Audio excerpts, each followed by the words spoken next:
Government by the people, of the people, for the people. But the people are retarded.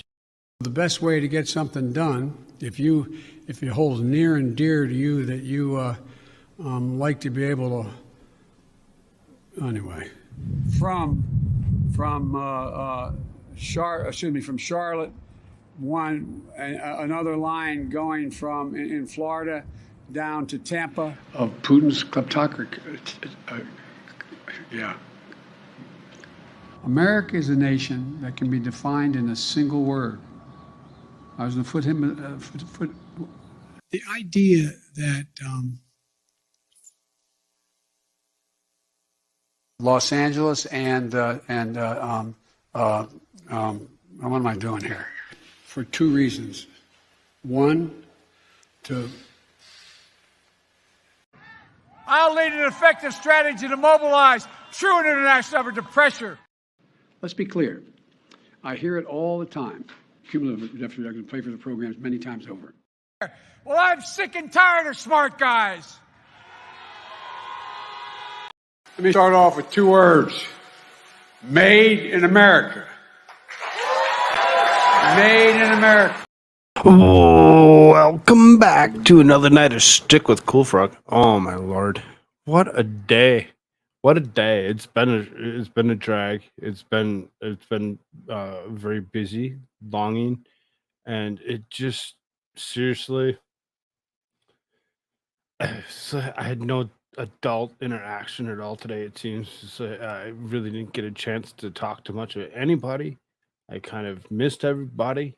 Didn't get a chance to do anything close to what I appreciate doing in a day, and got a show set up. So at least did something. At least got something. There is a bunch to go through. It should be an interesting night for sure. After this YouTube side of things, I do have a Rumble exclusive set up as well. Some things that we just can't speak of over here on the YouTube side, including some coof talk and some other to go along with that, some election things, just things that we can't speak of over here. So that is something that is set up to go. That would be shortly after this is done. I love everybody so much. I appreciate y'all being here. If you haven't done so, please hit like buttons, share the stuff out, let everybody know where you're at. What's up, Great Liquor? Good to see you, brother. Good to see you. Glad you're here. So, I'm just gonna take a quick glance, make sure everything's actually kosher over on this. Looks like everything's good. Looks like everything's going all right. All right. I'll set up there, make sure that volume's off on that. All right. Well, so all of that being said, let's do this.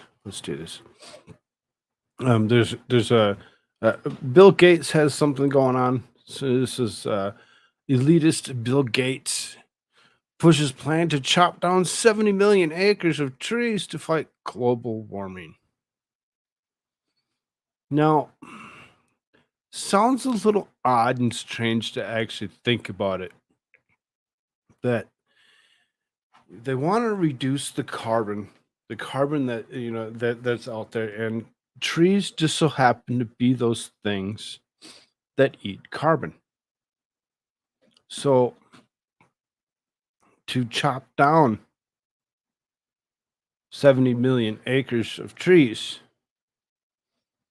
to fight global warming sounds a little counterproductive. It is seriously like, do you think we're stupid? Do you think we're that freaking stupid that we have no clue what the hell is going on? That you're gonna go ahead and you're gonna try doing such a thing? It really makes no sense. Article goes, Microsoft co-founder is funding a new effort that seeks to chop down a staggering 70 million acres of trees in an effort to allegedly fight global warming. Gates' organization, Breakthrough Energy, has plowed $6.6 million into the project led by Kodama Systems. The move will see 70 million acres of forest, mostly the western United States, cut down.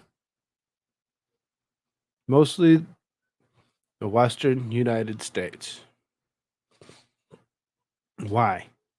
Why? What is that going to do? What is that going to do for anybody or anything? It really seriously sounds so damn stupid. When Gates wants trees cut down, it's climate friendly. When logging companies do it, it's Orange Man bad. What's up, Jiraiya? Good to see you, brother. The whole thing just is freaking idiocy at its best. After the trees have been chopped down, they will be buried. According to the project's organizers, scientists say burying trees can reduce global warming. Burying trees. So not utilizing the trees, not utilizing the ability to actually build things with these trees. Let's go ahead and let's bury them, because supposedly burying trees reduces global warming. Is there proof? Is there anywhere out there that you can actually show me that this is actually provable, that burying trees after cutting them down does exactly that? I don't see it. I do not believe it whatsoever. There's nothing that's gonna. You really seriously need to show me something that says that this is actually true, and it can't come from Bill Gates. It needs to come from somebody else, because I don't believe that a philanthropist, a money bag, it has anything good to do with any of this.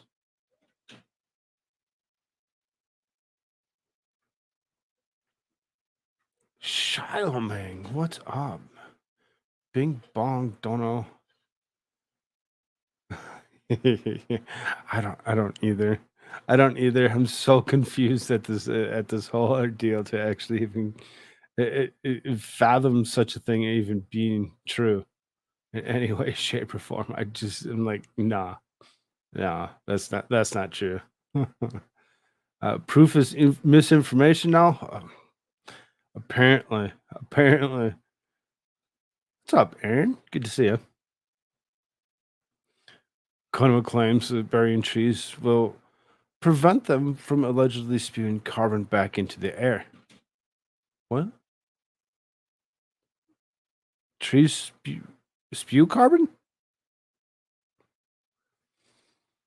Only when they're being burnt. Only when they're being burnt. If the tree's standing there and it's healthy, it's carbon eating machines is what they are. You're gonna try telling me that it's different than that? You're gonna try going back on your word that it's always been the other way around? I don't believe you. The coordinators of the project choosing to reap the sellable carbon offsets of burying biomass in dry and oxygen-free earthen vaults. The trees can be buried instead of being used for conventional means like timber or housing.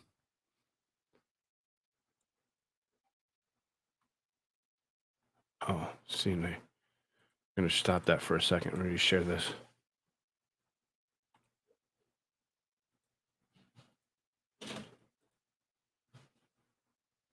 Bill Gates and other investors are betting Kodama Systems can reduce carbon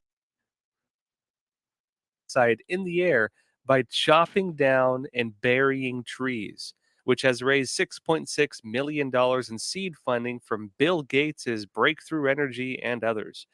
Scientists say burying trees can reduce global warming as well. I don't know where they find Even the guy that's putting on this little clip, you could hear it in his voice. He's like, no. No, That's not how it works, dude. But if you're Bill Gates, you can push the ignorance as much as you want because you have the money to back it up. Apparently, I want to know what scientists they speak of. Is this the 98% of scientists that they speak of? Finding these scientists, by the way. To help address the problem, the U.S. Forest Services aims to thin out 70 million acres of western forest, mostly in California, over the next decade, extracting more than 1 billion tons of bone dried biomass.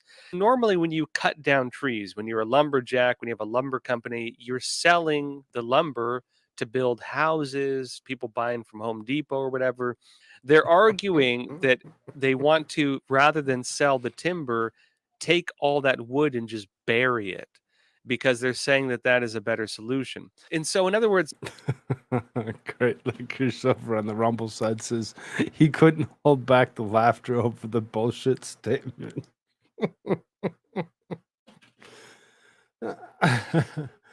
uh, so lost on this one. We're cutting down CO2 recyclers to reduce CO2. this is a business because they're getting money to create carbon offsets. And this is what Bill Gates is financing.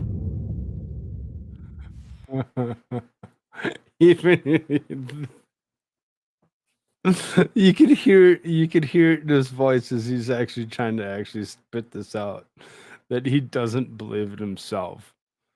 Gates has been pushing several controversial schemes to claim to fight climate change. And Slay News previously reported Gates has been funding efforts to block out light of the sun to fight global warming by cooling the earth.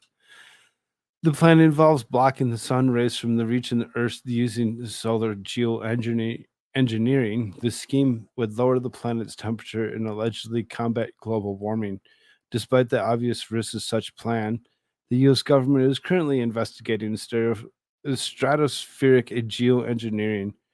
Gates previously backed a similar major project at Harvard using balloons to deploy aerosol into the atmosphere to block sunlight. However, the Gates funded tests are put on hold after some pushback. The post elitist Bill Gates pushes plans to chop down 70 million acres of trees and fight global warming appeared first on Slay News. First on leftist media. It seems as Slay News has actually been pushing grounds lately and actually trying to change the way they actually spew their information out. And they've actually been releasing a lot of things that have uh, uh, fairly controversial in themselves. They're not really being like they always had been. This sounds like what my 8th grader was learning in homework tonight. Aaron, that sucks. As long as you're actually being the mom or being the parent and actually taking care of the child and giving them the other 50% of the knowledge that the school refuses to actually give, they'll be okay. They'll be okay. Just because the school says something doesn't mean they're always true. You can always teach them the actual truth right along with it and say, no, that's wrong. No, that's wrong. They're lying to you because it is possible for schools to actually lie to you for a multitude of different reasons. Too many people have God complexes these days. Yeah, of course they do. Of course they do. So, an elitist thing at the very beginning of the show, just to kind of, drum up some controversy to start with. You school her all the time. Good. That's the best form. Is get that homeschooling, get the actual education that they actually deserve. Tell them the truth. That way, when they go to school and they actually say, "No, isn't it like this?" They can actually, treat the teacher with actual knowledge. So I'm going to kind of continue on here, whatever, move on to this next topic. North Korea stages scorched earth nuclear strike drill on U.S. ally. What? Oh, drills. Just running nuclear strike drills. Nothing big. Nothing big. We're not actually hitting them or attacking them. We're just testing to see if it will actually work. North Korea staged a nuclear strike drill on South Korea to protest the country's military drills conducted with the United States in the surrounding region, state outlet KCNA reported Thursday. North Korea fired 2 ballistic missiles into the sea on Wednesday night in a vision of how the country could eventually launch a nuclear strike against South Korea, according to KCNA. The drill came in response to the U.S. and South Korea joint military drills that are being conducted around the region, which North Korea has aggressively denounced since they began. North Korea's plan would be to launch a nuclear strike against South Korea and subsequently occupy the whole territory of the southern half during the fallout, Reuters reported Thursday. North Korea leader Kim Jong Un observed military drills on Tuesday that aim to simulate disruption of international intervention and conduct strike drills against key military command centers in South Korea. The United States condemns the DPRK's August 30th ballistic missile launches. A State Department spokesperson said to the Daily Caller News Foundation in a statement, remain committed to a diplomatic approach to the DPRK and call for the DPRK to engage in dialogue. Our commitments to the defense of South Korea and Japan remain ironclad, the spokesperson said. Japan said it would intercept future missile launches if the rockets flew over the country's island. South Korea's presidential office assembled a security meeting Wednesday night following the missile launches. So for Japan to say that if they actually decided to actually try shooting any kind of rockets in and around Japan, any missiles coming towards them will actually being shot down, which can be actually looked at as means for war in itself. To actually intervene in somebody else's drills can actually cause other issues. For them to actually dump and try showing a show of strength towards South Korea in itself is also, it goes against the U.S. As the United States has really actually westernized South Korea for what it is. These drills pose threats to the peace and stability of not only our country, but of the region and international community and cannot be tolerated. Japanese Prime Minister Fumio Kishida told reporters Thursday, according to Reuters. North Korea failed the second rocket launch attempt that aimed to put a spy satellite in orbit last week. The country's leadership was unfazed by the failure and vowed to try again in October. They're gonna attempt again in October. So in the next few months, they're gonna actually attempt to actually put a spy satellite in space. They've been saying that they've been trying to do this for a while. For them to be continuously unsuccessful at doing so is kind of telling in itself. If anything, might be a little disheartening to them to actually believe that they can't actually, that they've continued to fail at doing such a thing. The drills that are being run with these missile attacks in and around the region or whatever really is something to pay attention to. As like I said, South Korea is westernized, and Japan in itself has also been pretty much westernized. So it's like Japan, South Korea, United States, Australia, as well as a couple other areas in that region, whatever, are actually allied with each other to make you believe that anything coming out of the DPRK is actually anything good. Would be a disservice to you to actually make you believe that North Korea is doing something legitimately I would think that here in the near future we're going to actually see more and more come out of this particular situation as it continues to unfold as we move closer and closer to nuclear war. Um,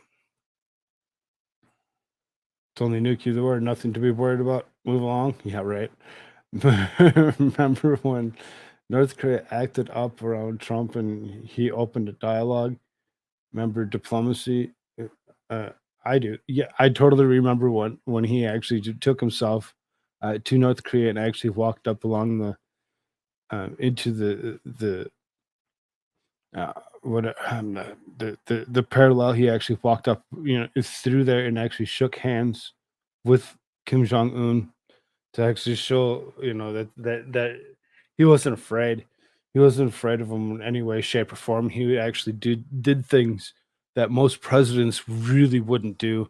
I would assume that you'd never see Joe Biden actually do anything close to that.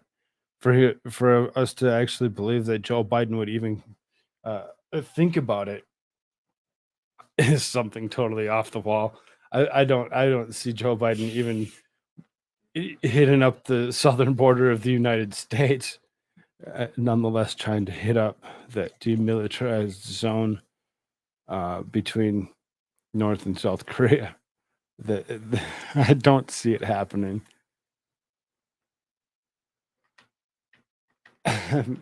Amazing disgrace. What's up? Good to see you. Meanwhile, rampant starvation carries on. Uh-huh. Uh-huh. Dry DMZ zone? Yes. Yes, DMZ zone.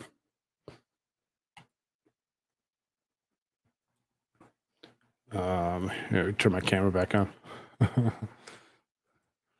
So, kind of being that we're in that region, U.S. approves first military aid to Taiwan through program usually reserved for sovereign nations. Now, what's up, Clumsy? Good to see you. Yes, sweaty carrots. U.S. approves first military aid to Taiwan.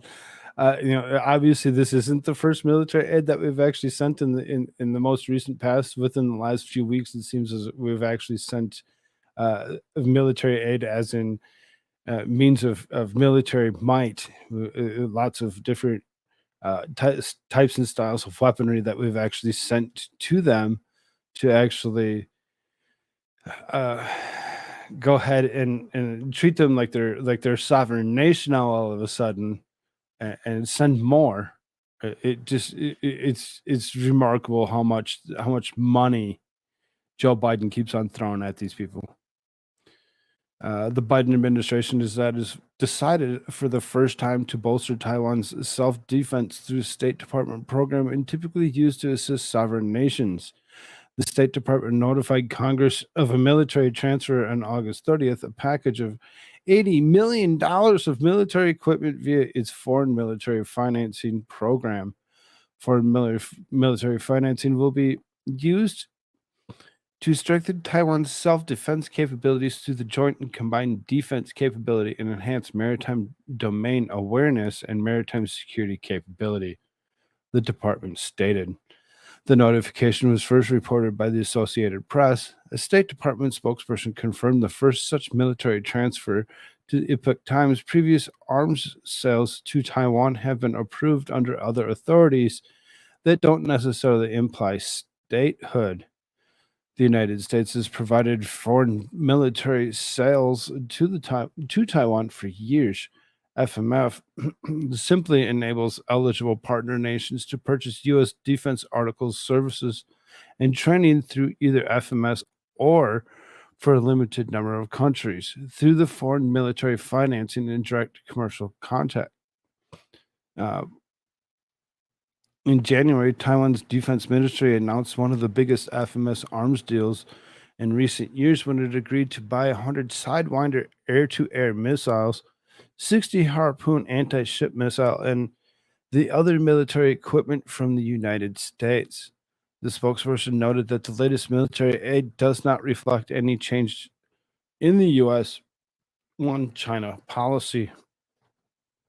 We do not support Taiwan independence. The spokesperson said, consistent with the Taiwan Relations Act, the United States makes available to Taiwan defense articles and services necessary to enable it to maintain a sufficient self-defense capability. The United States has had no formal diplomatic ties with Taiwan since Washington changed its diplomatic recognition in favor of Beijing in 1979. However, the two sides have a robust relationship based on the Taiwan Relations Act, a law that authorizes the United States to provide the island with military equipment for self-defense. Unsurprisingly, the Chinese Communist Party has reacted to U.S. military aid with hawkish rhetoric. Wu Kang, spokesperson for the China's Defense Ministry, told reporters on August 31st that the Chinese military will take necessary measures to resolutely counter it. Taiwan, a self-ruled island that faces constant coercion and military threats from the communist neighbor, welcomed the military transfer. In a statement, Taiwan's Ministry of National Defense thanked the U.S. government and stated that its decision will contribute to regional peace and stability.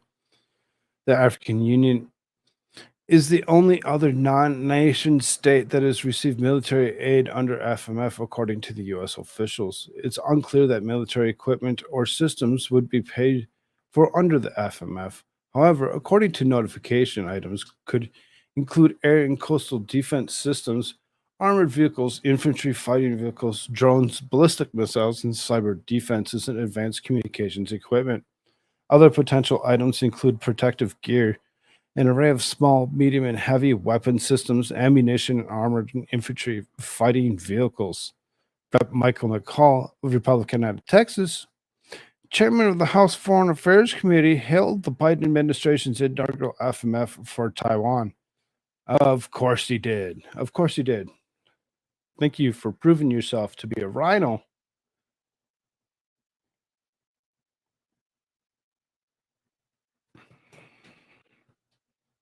I'm glad the administration is further implementing our bipartisan Taiwan Enhanced Resilience Act by finally providing FMF to Taiwan.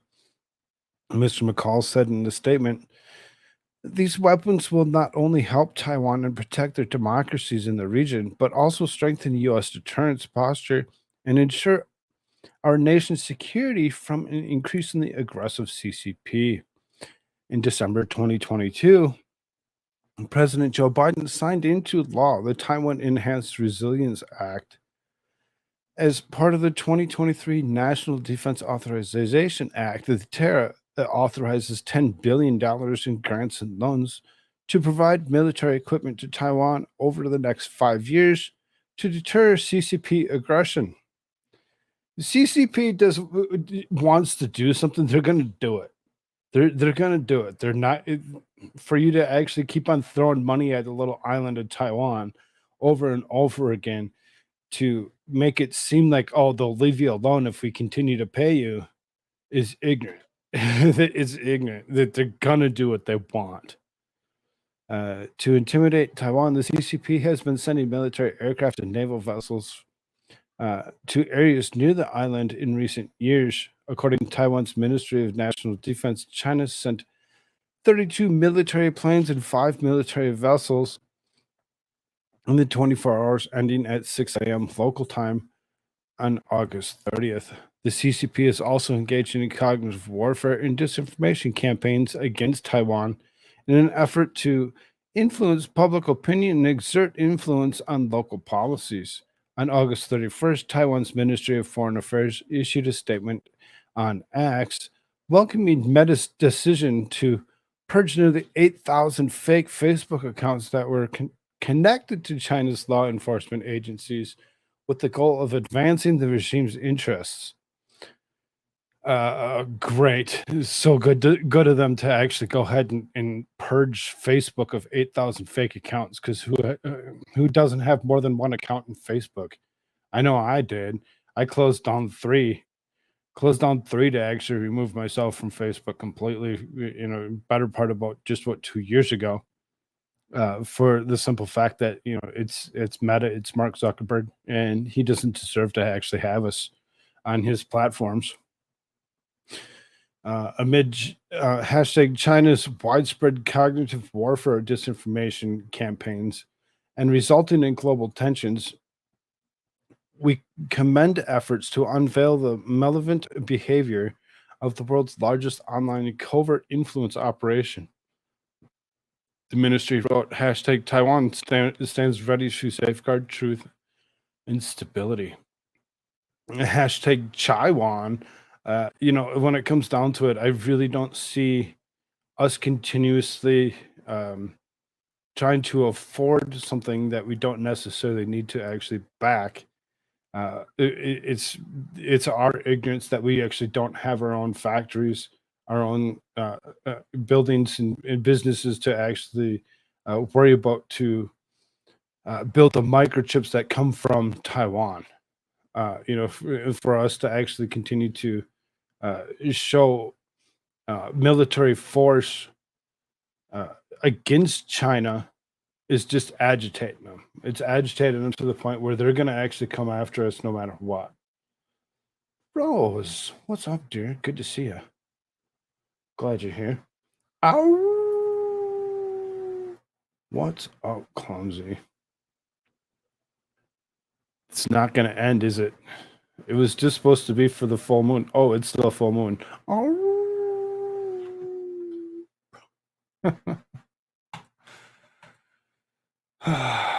It's disturbing. It's disturbing to see how far everything has actually gone.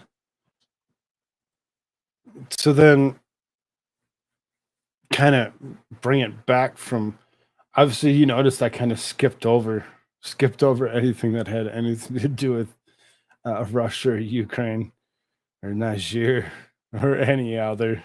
I'm like, it's disturbing, and it seems like it's the same thing over and over again. I sent you cool pics of the moon. Yeah, you did. The interesting is I didn't actually go out and take a picture myself, but I actually went and while you were live, I actually went and I was standing outside and looking at it, and it was nice and clear sky for me. See, that moon was nice and large, and yes, you could totally see that dot nearby that was supposed to be Saturn. That was supposed to be to the 5 degrees to the north. Whatever was showing up in your camera shot, I don't believe that was actually what you were seeing. I could be wrong, but to me, it kind of looked like a reflection from your camera of some sort, because it was south of it. It was kind of like, huh? I don't think that's right, but I could be wrong. Don't quote me on that. Jupiter, Saturn was in shot. So some news to go along with the United States. First Proud Boy sentenced to 17 years in prison after seditious conspiracy conviction. Why it took him so damn long into 2023? I mean, seriously, years to actually come up with a conviction, to actually get at somebody, to get at anybody, to sentence them for what happened during J6. It took them long enough. It says 17 years, most likely, because, time sat, be another 10, 13 years, and it's federal. So I really don't know what federal court out of DC really looks like, if there's any kind of good time or any kind of time off for any reason whatsoever, which I doubt they'd get. We can be paying attention somewhere in about 2036 ish somewhere, and these guys actually getting themselves out. I would almost assume that, being that this guy got 17 years, you wouldn't see anybody else getting more than the 17 years. Saturn's being evil again, is it? Proud Boy Joe Biggs on Thursday was sentenced to 17 years in prison, the second highest sentence handed down to anyone convicted in connection with the Capitol attack. Biggs was convicted of sedition and other serious felonies earlier this year after being accused of leading members of the right-wing extremist group to the Capitol and talking with the first rider to breach police barricades just minutes before he acted. But no, we didn't talk to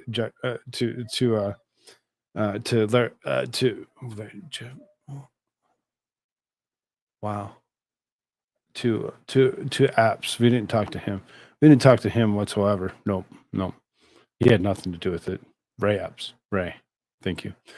The Florida Army veteran appeared in court Thursday wearing an orange prison-issued jumpsuit with a white undershirt and black thick-frame glasses. His white hair styled into a mohawk and a beard outgrown. Addressing the court, Biggs said that he is sick and tired of left versus right, and that the only group he wants to be part of in the future is his daughter's parents-teacher association. I know I messed up that day, but I'm not a terrorist. U.S. District Judge Timothy Kelly ultimately applied a terrorism enhancement to Biggs' sentencing guidelines, wherein a defendant must have committed to an offense in what was calculated to influence the conduct of government by intimidation and coercion, or to retaliate against government conduct.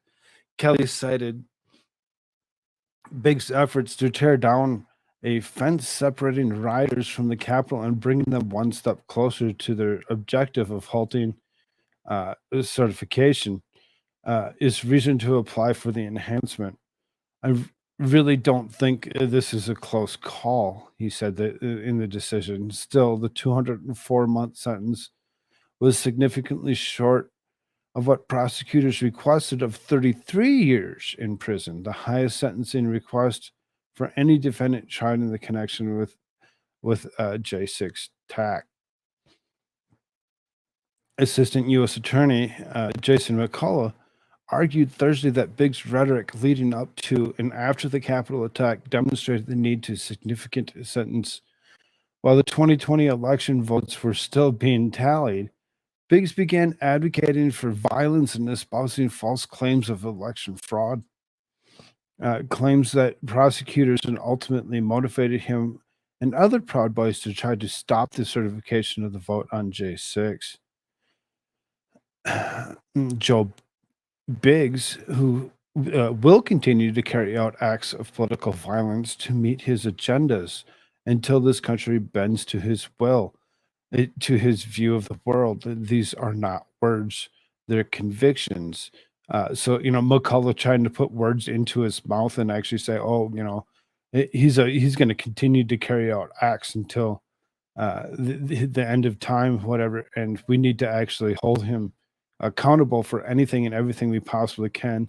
The guy actually saying, I don't want anything to do with it any longer. I did something wrong, and he's fessing up to it, saying that he did something wrong. May actually be the reason why he actually got the reduced sentence of the 17 years. A 33-year sentence was recommended for Enrique Tarrio, who highly anticipated sentencing was postponed at the last minute Wednesday.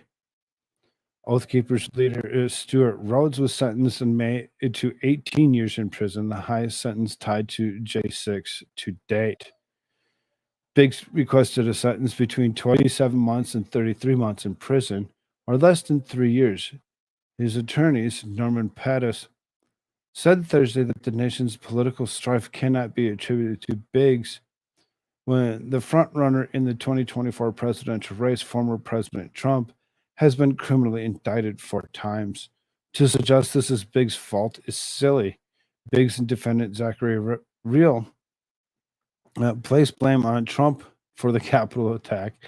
In their joint sentencing memo, they said that Trump's role was not justification for their actions, but suggested that having heeded the former president's calls that day should yield some measure of mitigation. I believe that's them trying to actually say something to keep themselves from actually getting these full-on sentences that it be, because if we actually look at the timeline that it actually how things actually did happen, you'd actually see that this happened before Trump even finished his speech. Pettis represented Biggs throughout the five Proud Boys 4-month trial, and after the trial ended, also began representing Real. He has also represented conspiracist Alex Jones, who runs the far right website InfoWars, for which Biggs was once a correspondent. Far right, yes, totally far right. Conspiracy theorist and Alex Jones himself, yes, definitely. He's super, super far right.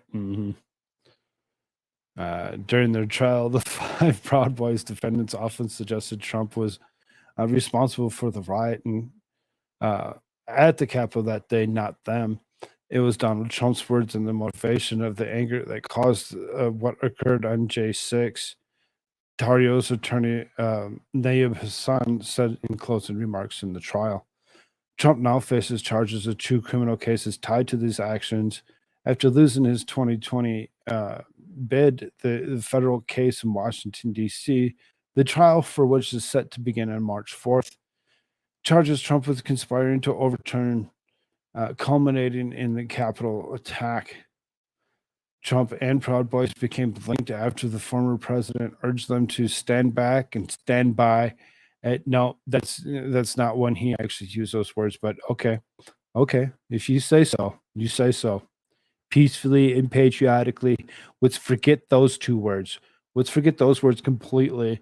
Let's remove them from our vocabulary. They never existed. He never used those words in any way, shape, or form. Because if he actually used those words and actually, continued to spew those, more and more people would actually understand the truth. We don't want people to know the truth. Why would we want people to know the truth? Tario, the group's former national chairman, who prosecutors say influenced others to organize the execution of conspiracy to forcibly stop the peaceful democratic transfer of power, is scheduled to be sentenced next week. The sentencing will close the book on historic seditious conspiracy cases brought by the Justice Department after the Capitol was attacked. More than 1,100 rioters had been charged across the country for their roles on that day. Pretty much anybody that was in the vicinity got charged with something that day.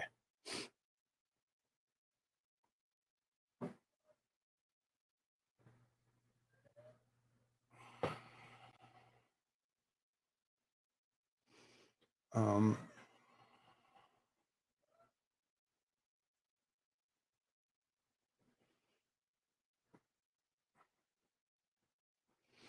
Speaking of space, as far as this particular situation goes, for the guy to get 17 years, okay, I guess. If you get in any time and it's reduced from where they're actually trying to push it, obviously they're doing something right to actually get their sentences reduced. So that's a second out of 3 of these main leaders that are being charged with seditious acts. It's kind of like okay, so it took you 3 years, but you finally got to it. Good job, almost 4. Thank you for finally doing your job and actually, charging them, for what they're actually been sitting in prison for already anyway.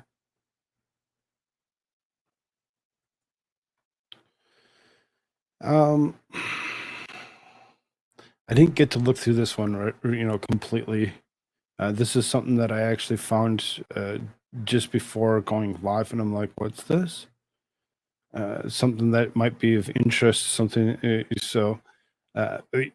get to hear it first with me. Here's a state rep demands investigation after 7 vehicles carrying a dozen ATF agents with AR-15s and tactical gear raided gun dealer's home in Oklahoma. State Representatives Justin Murphy of District 19 in Pushmataha County, Oklahoma, has called for a thorough investigation into allegations of constitutional and civil rights violations by the Bureau of Alcohol, Tobacco, and Firearms and Explosives. The allegations were brought forward by 52-year-old high school history teacher, Baptist pastor, and part-time gun dealer Russell Fincher. Mr. Fincher claims that the ATF agents employed intimidation tactics and coercion to force him into surrendering his federal firearms license. Fincher has been a federal firearms license holder for 3 years and has mostly dealt with firearms at gun shows. Fincher claims that the ordeal began when he seemingly innocuous call from the ATF in April asking for permission to inspect his home-based gun business. Fincher willingly agreed and welcomed the two ATF inspectors. The inspectors photographed some of Fincher's 4473 forms with their cell phones, a practice Fincher later discovered is illegal but reportedly common. According to the report of Lee Williams to the Gun Writer in June 16, 2023, as Fincher and his son were preparing for the gun show in Tulsa, they were unexpectedly confronted by a massive show of force. 7 vehicles carrying a dozen ATF agents armed with AR-15s and dressed in tactical gear raided Fincher's home in Clayton. This intimidating display culminated in Fincher being handcuffed in on his deck while surrounded by agents. The presence of armed agents and their aggressive behavior left Fincher and his son traumatized. It was like Trump raid. They called me out onto my deck and handcuffed me. My son was there and saw the whole thing. He's 13 years old. They held me on the porch for about an hour. I was surrounded by agents. One by one, they yelled at me about what I was doing. In my mind, I decided if they were going to beat me up over every little thing, I'm done. As soon as I said, if you want my FFL, you can have it. One of the agents pulled out the piece of paper and said, well, then sign here. He had made 3 copies in case I screwed one up. It was exactly what they wanted. I was shocked. They just wanted to take away his license to actually sell guns. To take away your license to actually sell guns or whatever really takes away his own business for what it is. Doesn't actually take away his right to actually possess a gun. It was kind of strange in itself, though. During the raid, ATF agents pressured Fincher to terminate his federal firearms license. They presented him with a prepared termination documents and coerced him at gunpoint into signing them, using the threat to further action against him and the firearms dealing acquaintances. A Colt Commander, 5 Glocks, and a pristine AK, Polytech pre-band machine underfolder, where thousands of dollars were among the firearms the ATF loaded up as soon as Fincher surrendered his federal firearms. Why would they take his weaponry from him? Just because he gave up his federal firearms license, which he uses to actually go and sell, doesn't actually give the reason for them to actually take away his personal stuff. They took more than 50 of my personal guns. I asked them why, and they said their evidence. I'd estimate they took about $50,000 to $60,000 worth of guns. The agent's actions resembled extortion rather than legitimate law enforcement search. Furthermore, one agent's statement, "Tell your firearms buddies we are coming for them," constituted an unlawful threat and an abuse of authority. Yeah, it did. Nice list of everything that they actually took. A bunch of Palmettos, Glocks, Henrys, Smiths and Wessons, Tauruses, multiple different, several different serial numbers, pistols, shotguns, revolvers. Page 2. The gun writers. After ATF SWAT team cleared Fincher's home, they called the agents in charge of the raid, Special Agent Theodore Mongol. I told him it was safe to come up. You're done. We have to shut you down, Fincher recalls Mongol saying. You tell all your FFL buddies we're coming for them. We're shutting the gun shows down. Okay. Shutting down gun shows. One agent told me that they hate home FFLs. He said if he wanted to sell a Browning shotgun to someone at a gun show with no paperwork, that's no problem. But when I sell a Glock or an AR lower than a gangbanger, I asked him where it said that in the regs. He said no gangbanger would be shooting people with a $2,000 Benelli. To me, that was one of the dumbest statements he could have made. Several agents accused Fincher of making too much money through the gun show sales. He told them that the last show he attended, he only made $75, sold $75 worth of ammunition, but spent over $1,200 in hotels, tables, gas, and food. They said I was basically using my FFL to sell guns personally. They said I was going around the system putting guns in the street that should not be. Fincher was told to load the firearms ATF didn't want into the back of his pickup, which he later took to another FFL. Toward the end of the ordeal, Fincher asked Mongo about his guns they had seized. He told me, if you're willing to forfeit them, we can make a lot of this go away. This sounds to me like a shakedown. They seized my guns as punitive damage. They knew how to get me by taking all of my guns. There was no rhyme nor reason to what they took, honestly. They took the most expensive and rarest ones. Williams wrote that the Investigative Journalism Project and Second Amendment Foundation called ATF Special Agent Theodore Mengel to ask him why he had invaded Fincher's home and taken his firearms. I can't answer any questions. I'm not supposed to do that per my agency. Actually, I'm not supposed to talk to anyone until I get approval from my higher ups. I have to verify who you are, take down your info, and go through my agency.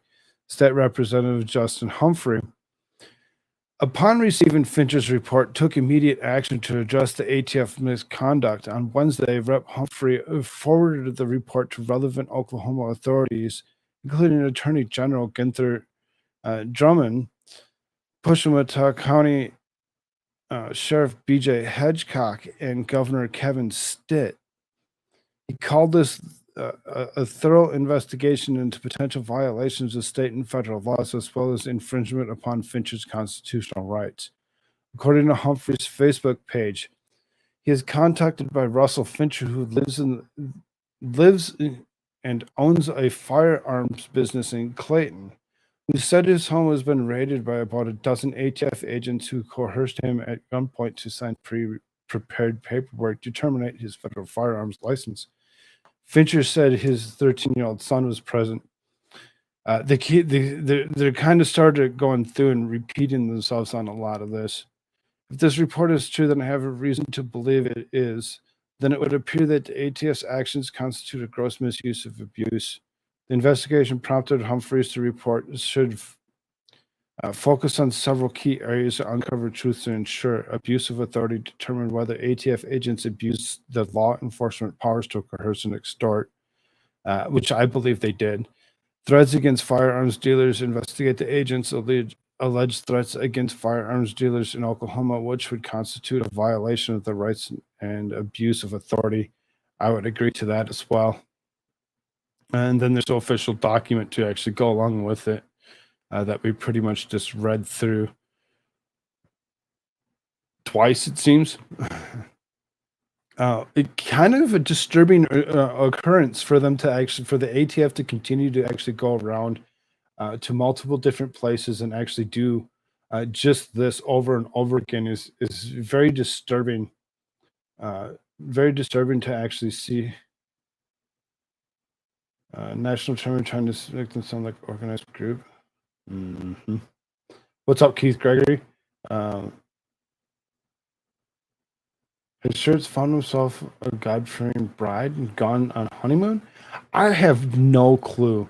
I've been trying to get a hold of him. I've tried to call him because I have a personal number. I've tried different ways of actually getting a hold of him in that There's nothing, no way that I've been able to actually get in contact with them at all. I've asked others to try get in contact with them. They've been unable. Charlemagne, if you have the abilities to actually try reaching out to him, please do. Please do. Let him know that we're all concerned and we're all worried about him. Supreme Court paved the way to start suing the ATF for this kind of shit. I could see that. I could see that. What's up, Riverton? Good to see you. That could be just 5 guns. Special agent need to be safe because he's special. The process is the punishment. It seems that way. What's up? Amazing disgrace. KLI, what's up? Not to mention shooting people's puppies. That's happened as well. Exactly. Shirts, phone, home. We miss you. We miss you. We're concerned about you. If you tune in at all and you've actually caught any of this, please get a hold of us. Any of us, let us know your thoughts, your opinions, and things. I know my shows have actually been, elongated longer than what they ever had been, compared to what he was used to him being, and I just hadn't actually had the chance to actually talk to him to actually get things cleared that he doesn't need to sit here for the 3+ hours. He can come in for what it is that he wants. We can cover a couple things and he can, do whatever he needs to do for the night. I don't know if that's some of the case or whatever. I have no clue. But yes, I miss him.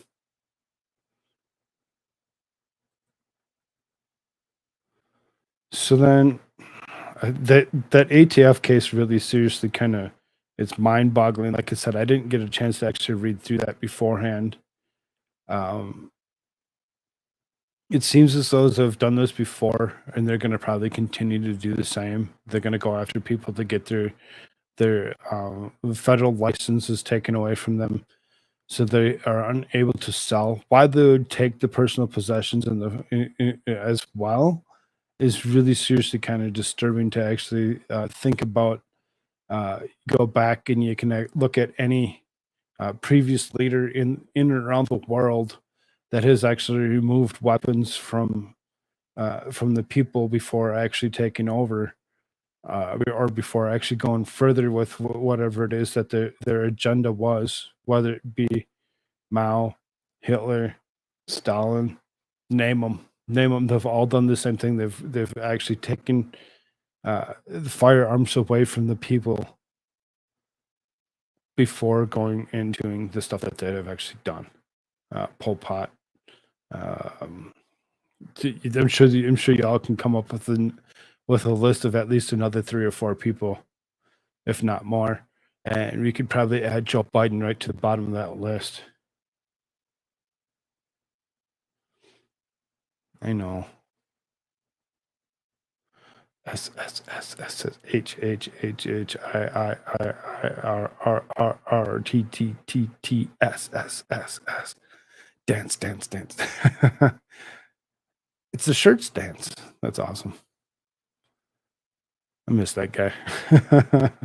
He's always so fun to talk to.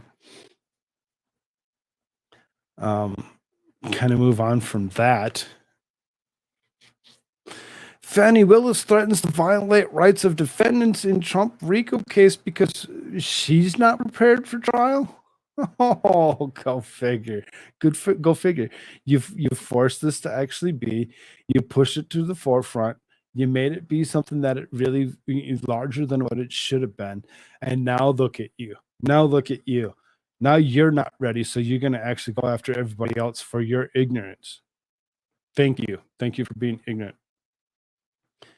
Fulton County District Attorney Fannie Willis is now threatening defendants in Trump's RICO case because she is not prepared for trial. Earlier this month, Fannie Willis and President Trump and 18 others of RICO and conspiracy charges were daring to challenge the 2020 Fulton County grand jury returned a 41-count indictment, which includes RICO and conspiracy charges against Trump. There are 30 unidentified Um, Indicted co-conspirators. Trump's indicted lawyers Ken Chisborough and Sidney Powell requested speedy trials and formally asked a judge to separate their cases.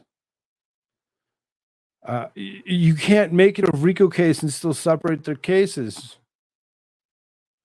It takes away the RICO Act of what it is. RICO is actually supposed to be racketeering, which if one gets found guilty, they all get found guilty of the same. Which is the reason that they brought so many people up on these particular charges.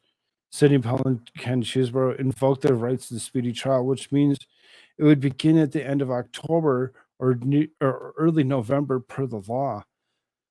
These requests would mean the co-defendants would have to sever their cases from other defendants. However, President Trump wants to delay this trial and has requested his case be severed from the other defendants.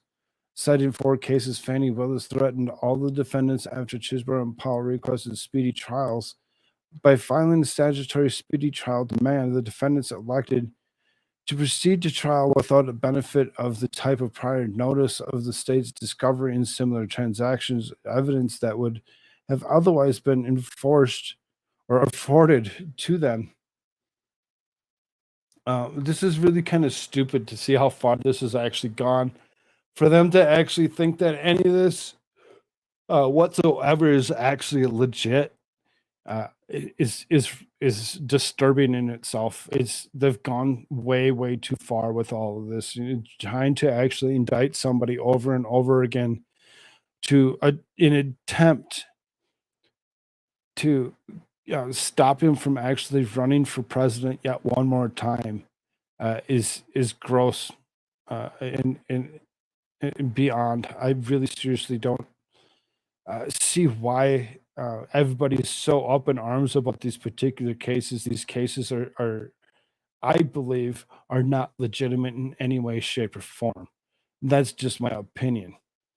However, according to attorney Techno Fogg, the cases of Fani Willis cited have nothing to do with Trump's RICO case. DA Willis, they can't argue that they're entitled to notice a similar transaction evidence 10 days before trial, but the law requires 10 days. And the case she cites does not prohibit any arguments in case the 10-day requirement is violated. False representation of the court makes DA Willis guilty of the same conduct she accuses the defendants. It's a violation of Georgia Code. False statement of court, he said. I ask everyone to read these cases. None of them hold what DA Willis says they do. False representation of the court makes DA Willis guilty of the same conduct she accuses of the defendants. Fani Willis lied because she simply is not prepared for trial.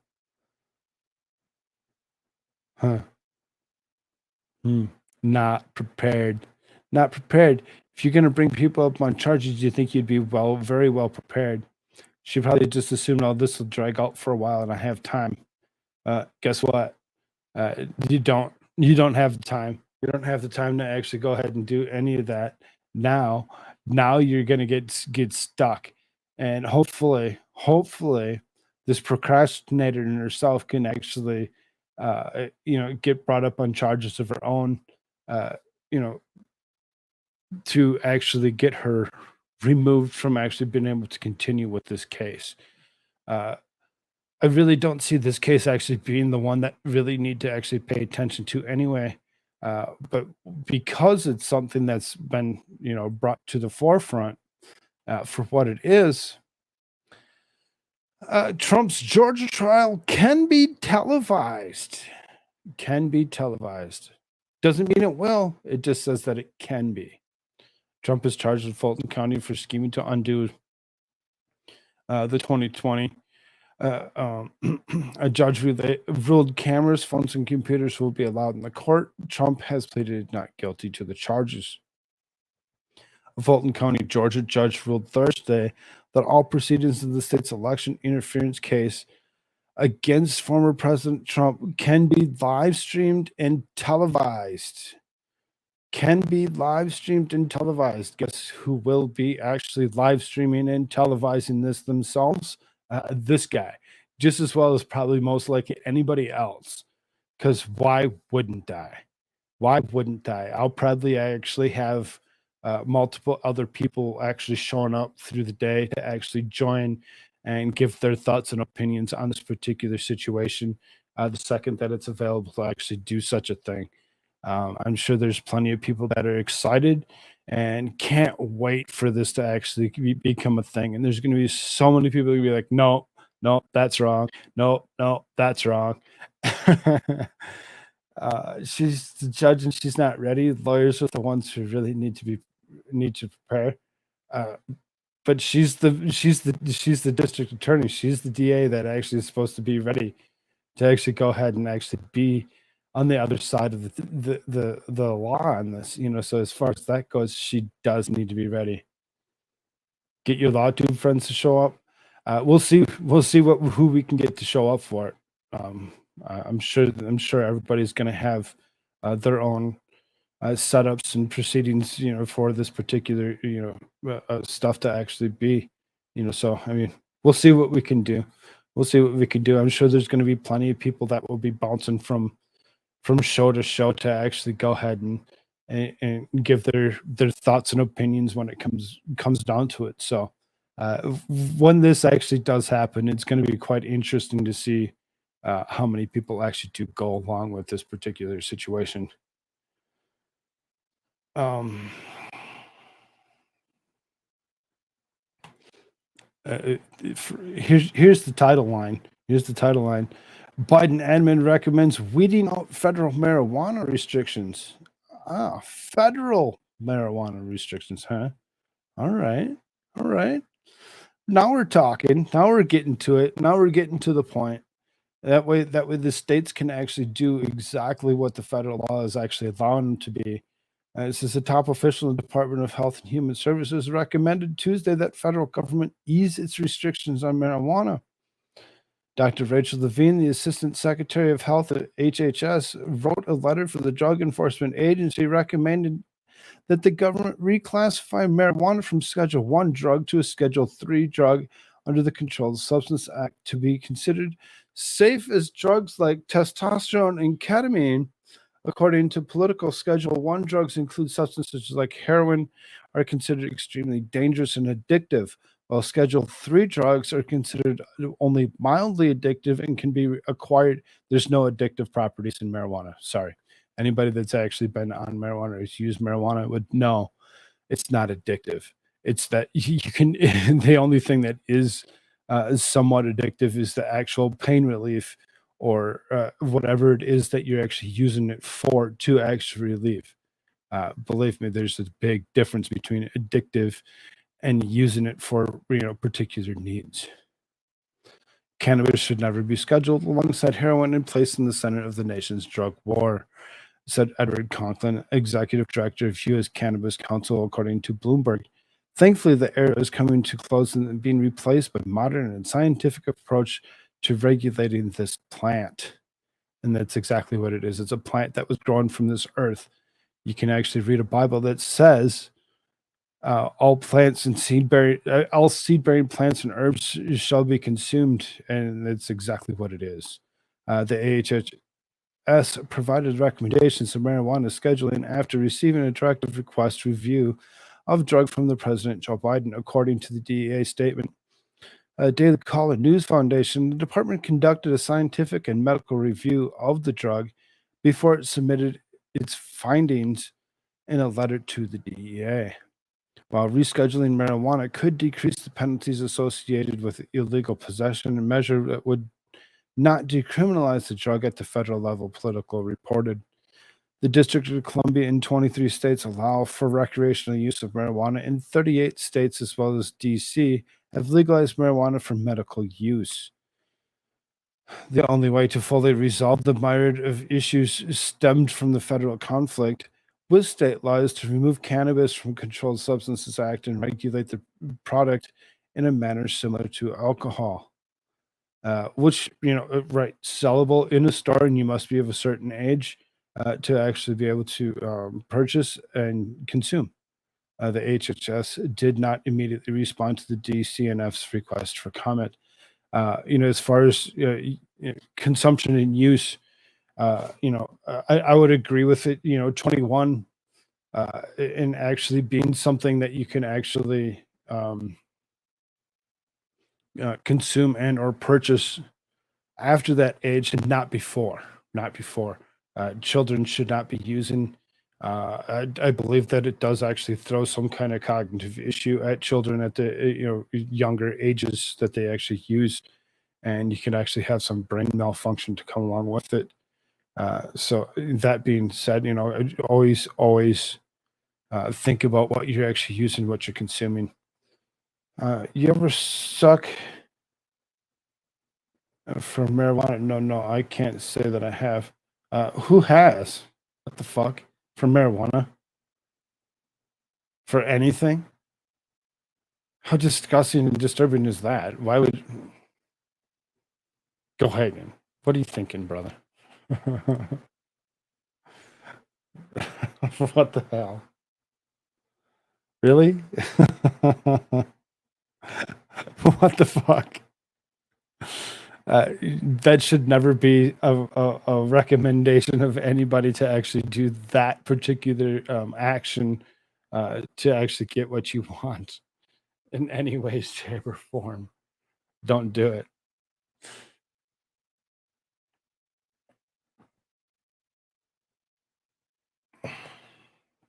I don't watch enough movies. I don't really pay attention to movies. So, from Half Baked, okay, makes sense. Makes sense. Chappelle and Bob Saget. That'd be hilarious to see those two actually do that. It might have to be something I might have to actually go back and watch because I don't remember the movie. Not that I ever got into.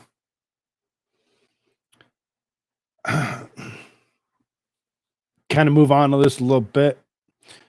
Despite Biden claiming all is well, he just got really bad economic news. Go figure. Yeah, all is well. Yet another inflation metric jumped in July, further debunking claims that inflation is the rearview mirror, reinforcing Federal Reserve Chairman Jerome Powell's remarks earlier this month that additional interest rate hikes would be needed.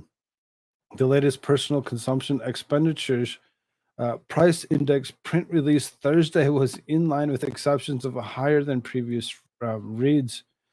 Headline PCE inflation showed an increase of 3.3% year over year, and the core PCE inflation, excluding volatile food and energy prices, increased 4.2% in the last year. Compared to the previous release, headline and core PCE inflation increased just 3% and 4.1% respectively, showing that price increases continue to trend in the wrong, more expensive direction. The July report also again debunks President Joe Biden's wishful claims that inflation was down. More on how prices increased in July from the Bureau of Economic Analysis.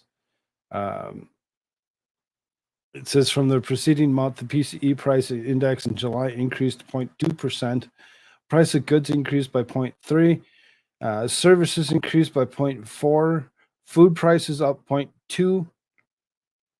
Speaking of food prices, I actually just went to the grocery store yesterday, day before, and noticed that even around here, like the price of milk had actually gone down by about 15 cents compared to what it was, making it really close to just around I think it was 305. I think it was 305 when I looked at it, which is a kind of amazing. That it's still up from where it originally started when Joe Biden took office. From the same month 1 year ago, the PCE price index in July increased 3.3%. Price of goods decreased 0.5%. Price of services increased 5.2%. Food prices increased 3.5%, and energy prices decreased 14.6%, excluding food and energy. The PCE price index increased 4.2%. From 1 year ago. Prices are still up. Everything's still up. Inflation's up still. There's nothing that you can do to actually go against that particular Uh, Obviously, this is a little bit more expensive. Can't really see the price tag down below, but you can see these ones at $230 for a half. Usually you pay for the plastic. Yeah, it looks like it's closer to about 3.5 for full gallon. It's a little bit more expensive according to this particular picture, wherever they decided to take this picture from. Hey, what's up, Lisa? Good to see you. We all know why they don't want weed legal. Of course we do. Of course we do. You want to throw your opinion at us on why you think they don't want weed legal? Because it would actually do something good, because it's going to actually take away the need for all opiate drugs to actually, be a thing. Is that where you're going with it? Because it's an awesome pain reliever for what it is. It does a good job at those kind of things. Is that where you're going?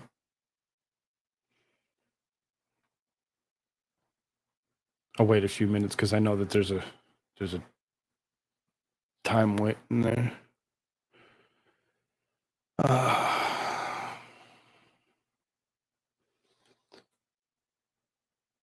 They use CBD once to help with seizures. Once? Did it help? Because I like to use CBD as well. CBD actually does something halfway decent for me when it comes to pain relief. As you can see, if you actually look at me, you can see my shoulders sitting lower than the other, whatever, is because it's out of whack. It's not in place. I've been in pain all day, and the only thing I have is the CBD.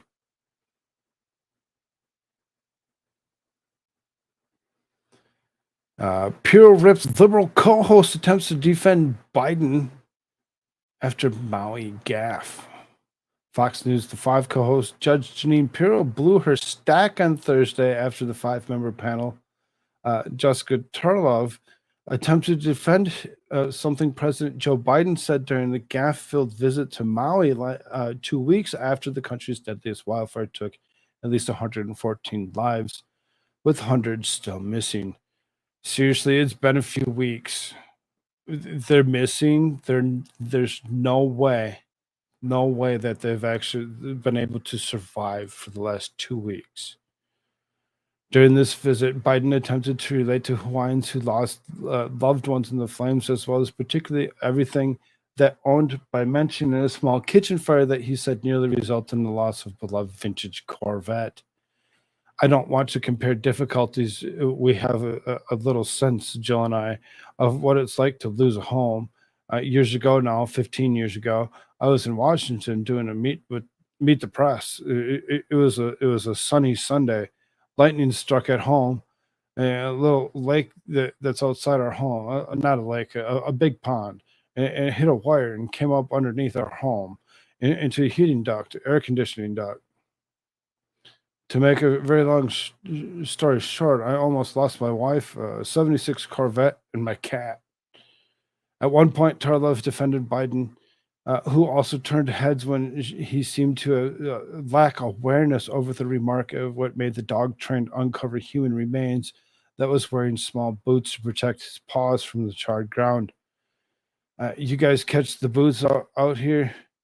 Biden appeared to ask the press traveling him afterward. According to Fox News, he smiled and said, "That's some hot ground, man." His reference to the hot ground after the country's deadliest wildfire did not sit well with many people who expressed the outrage online. Nothing says leadership like yucking it up with the human remains of sniffing dogs. Imagine your loved ones burned to death less than a month ago. That when Biden finally visits after his 2-week vacation, he jokes around about how hot the ground is. Sick. Read the room, my guy. Yeah, says Steve Guest. Steve Guest is actually kind of funny. He actually has quite a few things that he puts up in his Twitter feed. He's fun to follow, and it has lots of information, lots of clips and gaffes. Red State writer Buzz Patterson remarked, "You can't take him anywhere." Tarlov moved to defend Biden. He was talking to a dog whose paws were on the ground. Are you kidding me? This is a guy who goes to an inferno where 1,000 people and children are missing. He talks to a dog, and he talks about the fact that he's almost lost a cat. This guy has been lying from the moment he came to political scene. He has a lack of empathy and egocentric. He's got a condescending smirk whenever anybody asks him a question. He is lying. He's a narcissistic. She added that he would not believe Biden went to Maui because he is empathetic, but rather to make it about himself. The bottom line is systemically lies. He declared, or she declared, it says Biden also did not quite get the reception and probably thought he would when he arrived from the island. One sign at the front of residence adorned with American flag flying upside down. Red Trader Joe must go. The upside down flag is universally recognized as a distress signal. According to the New York Times, another resident from who asked about Biden's tardy visit borrowed from the president's own initial response. As news reported, dozens are dying in flames earlier this month. No comment. Others stood for the side of the highway, and Biden's motorcade drove past, yelling obscenities at him. So then Janine Pirro, really seriously conservative talk host, rather she's actually kind of fun to listen to, ripping into Tarla for actually trying to defend his idiocy, as he's over and over again. Over and over again, she does the same thing. She was the replacement for what was Geraldo Rivera. Uh, so they needed to put some kind of left-leaning host in there, whatever, to actually get these arguments out of them, to get the verbiage that they actually like to spew at each other out. 8 viewers, 16 likes. Y'all bump that like button for me if you haven't done so. Over on that Rumble side, looks like there's 8 watching and 4 thumbs up. Y'all please hit that thumbs up button for me. Share this out. Let everybody know where you're at. I bring that up because there's a couple other things that are actually happening in and around Hawaii and what has actually happened. So it's this Hawaii Democrat state senator resigns after ethical concerns over potential wildfire litigation. Maybe when you resign from a seat like a Senate seat, it's a state Senate seat, so it's not national. It's the state Senate seat. When you actually go to the point of actually doing such a thing, it really makes you look guilty. It really makes you look guilty. So, as far as that goes, this guy is probably guilty as sin for what it is that he actually refused to actually do when it comes to this particular case. Democrat state senator in Hawaii had announced a resignation over the potential conflict of interest between the political position and legal profession, as lawsuits loom over the devastating Maui wildfires that left at least 115 people dead and hundreds more missing. Maui Senator Gil Keith Agron will step down on October 31st after local media outlets raised ethical concerns. According to Honolulu's Civil Beat, the controversy started after Keith Agron was featured in a flyer community discussion in Maui wildfire impact. Several other law firms, Takani, Aragon, Jorgensen, Wildman, and several other law firms. As vice chair of the Senate Ways and Means Committee, legal experts said that the political office might give him non-public information that could help him if he took on any cases related to the Maui fires.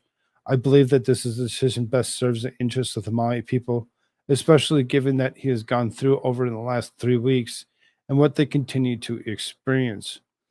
As we know, the Maui community included members of my extended clan who lived and worked in West Maui, have suffered tremendous losses, including losses of loved ones. Some to this day are still not identified or found. The choice for me has always been and will always be my family and community, and the decision consistent override in value. There's expected that the plethora of lawsuits following the devastating fires, which could lead to ethical questions if his law firm is involved in litigation. I've always had the legal practice. My professional responsibilities are to my clients, so I would pick my clients. Um, sure, that's the reason, right? Democrat Governor Josh Green in 60 days is named the replacement, with Keith Ageron officially vacates his government role. The lawsuits have already begun. The Maui County suing the Hawaiian Electric Company, alleging intentional and malicious mismanagement of power lines led to the blaze that eventually turned much of the town of Lahaina to ash. Defendants knew the extreme fire danger and the high wind gusts posed to their overhead electrical infrastructure, particularly during red flag conditions. Hawaiian Electric responded to the lawsuit, saying that it was very disappointed that Maui County chose this litigious path while the investigation is still unfolding. So then, Democrat mega donor sentenced to 3 years in jail in Maui County bribery case. There seems to be a lot that's actually going on with this particular situation when it comes down to it. We'll do this one first, and then we'll go back to that one. Hawaiian Electric says something else caused Maui fire. Power lines were de-energized before the blaze. But that's who you're blaming. That's who they're going after. That's who they're suing. That's why the guy actually dropped out of the Senate seat to actually go ahead and actually defend those that are coming against you for you actually doing such a thing. What are we supposed to believe? Who are we supposed to believe when it comes down to it? Hawaiian Electric pushed back against the claims of responsible for the fire in Maui earlier this month, saying that the power lines had been de-energized for more than 6 hours before the blaze. Allegations came earlier this month, and utility company equipment had downed power lines caused the deadly fire devastated historic town of Lahaina. Hundreds are still missing after the blaze. The NBC News reported the company claims that the power lines had been de-energized earlier in the day in response to the morning fire, which the fire department said it had extinguished, disputing the key criticism that Hawaiian Electric had not shut off the power amid high winds and wildfires. The company said in the statement that there were 2 fires on the day of the deadly inferno, the morning fire and one discovered by Hawaiian Electric workers in the afternoon. It admits the first was likely caused by the power lines, but it said the source of the second fire was not been determined. The first fire broke out around 6:30 at Maui County Fire Department responded to later reported that it was 100% contained. The fire department left the scene about 2 p.m. when the fire was considered extinguished, according to Hawaiian Electric's statement. The company said that the workers were identified a second small fire around 3 near the same area, about 75 yards away from the Lahaina Luna Road in a field near Lahaina Intermediate School. At a time when all the Hawaiian Electric's power lines in the West Maui had been de-energized for more than 6 hours. The Hawaiian Electric employees allegedly called 911 to report the blaze, which firefighters were unable to control before it engulfed Lahaina. Dodged by at least 11 other lawsuits in the wake of the fire, Hawaiian Electric and previously declined to comment on active litigation that has sprouted as a result of the fire that was heightened in criticism against utility company. The statement released Sunday as a response to the lawsuit filed by Maui County on Thursday. We believe the complaint is factually and legally irresponsible. It is inconsistent with the path, and we believe we should pursue the resilient community committed and accountable to each other as well as Hawaii's future. Hawaiian Electric President and CEO Shelly Kimura, we continue to stand ready to work to that end with our communities and others. According to Maui County's lawsuit, Hawaiian Electric was negligent as it failed to maintain the power grid before the fire. The suit claims that utility companies energized the downed power lines, ignited dry fuel such as grass and brush, causing the fires. To the extent HECO has information of a second ignition source, HECO should offer that evidence now, said John Fisk, the attorney for the Maui County, using abbreviation Hawaiian Electric. The ultimate responsibility rests on HECO to de-energize, ensure its equipment and systems are properly maintained, and ensure down power lines are not energized. As the Daily Fetch reported earlier this month, Hawaiian Electric was too focused on green energy development to combat climate change to prepare for the safety of its existing infrastructure. According to WSJ, the company said it needed to take more action to ensure that its hardware did not emit sparks after the 2019 wildfire season, which is one of the worst of Maui's history. However, the firm did not appear to have done much work before one of the power lines sparked the fires, which killed at least 100 people. At least. The others that are still missing, they're not dead yet, according to them. So back to the mega donor, the Democrat mega donor Milton Choi had been sentenced to 41 months in prison by Honolulu District Court Judge Derek Watson in connection to the multi-million-dollar bribery scheme. The shocking investigation revealed Choi spending more than $2 million bribing former Maui Department of Environmental Management Director Stuart Stant for over $19 million in no-bid contracts.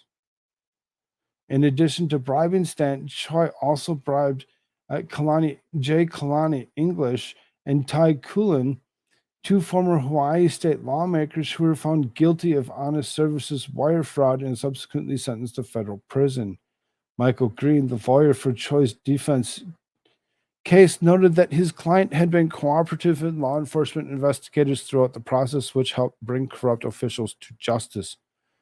Choi has given well over $300,000 in political donations to Democrat official campaigns and recorded by Open Secret. In October 2018, alone donated $10,000 to Democrat Party of California, raising further questions about corruption within Maui County. At Lahaina rebuilds after devastating fires rise the island recently. Many residents are rightly concerned about their tax money is going, which such shady deals are being made behind closed doors by those charged with protecting them, who are working against them for personal gain instead. That being said, there needs to be greater transparency when it comes to awarding government contracts so we can ensure our hard-earned dollars aren't lining someone's pockets illegally, but rather being used properly. Just a little bit of corruption to go along with whatever was already happening or in and around Hawaii and Lahaina area. So, this guy getting sentenced for his bribery cases right around the same time that all this just so happened to actually go down. Did somebody actually get slated? Did somebody actually, not like where things were actually going and decided to actually disrupt the whole thing or whatever, to only go ahead and do something that was so ignorant that it actually decided to actually take out the whole town at the same time? There's lots of questions to go along with this particular instance and what these actually had to do. Dead power line started it. I would stay with the idea that the purposely started even after they did everything they could to make sure no one got help.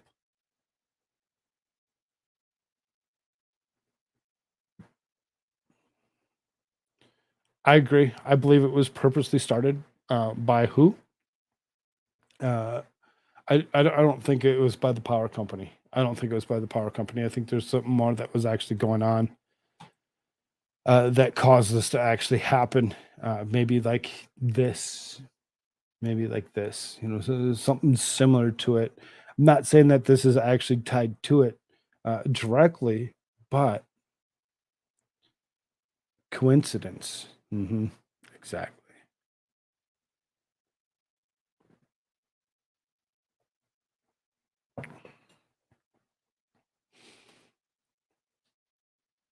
So then, a couple updates for a couple things that have actually happened in the past. I actually remember covering this in depth with America Shirts. I miss you, bud. Uvalde District Attorney accused of cover up in elementary school massacre. Stupid PM. I always use their wonderful site, but they always throw these damn ads at you. On Tuesday, the city of Uvalde, Texas, filed a lawsuit against District Attorney Christina Mitchell, demanding she release information related to last year's mass shooting of Robb Elementary. Independent investigator Jesse Prado. Mayor Don McLaughlin accused Mitchell of engaging in cover up in the facts of following the incident in which gunman Salvador Ramos claimed the lives of 2 teachers and 19 students. As ABC News reports, municipal officials had originally filed a lawsuit against the district attorney in December 2022, 7 months after the tragedy occurred, but it was dismissed when she vowed to abide by their request and provide the relevant documents to Prado. In the month since, however, she has not followed through, leading to the mayor and his colleagues to refile a suit in Uvalde County District Court. The city hopes to conduct an internal affairs investigation with Mitchell's investigative information and documents as long as the district attorney's criminal investigation is not compromised. In a statement, McLaughlin said she believed Mitchell is not complied. Said he believed Mitchell has not complied because she has been involved in a cover up regarding the city's investigation into the Robb School tragedy.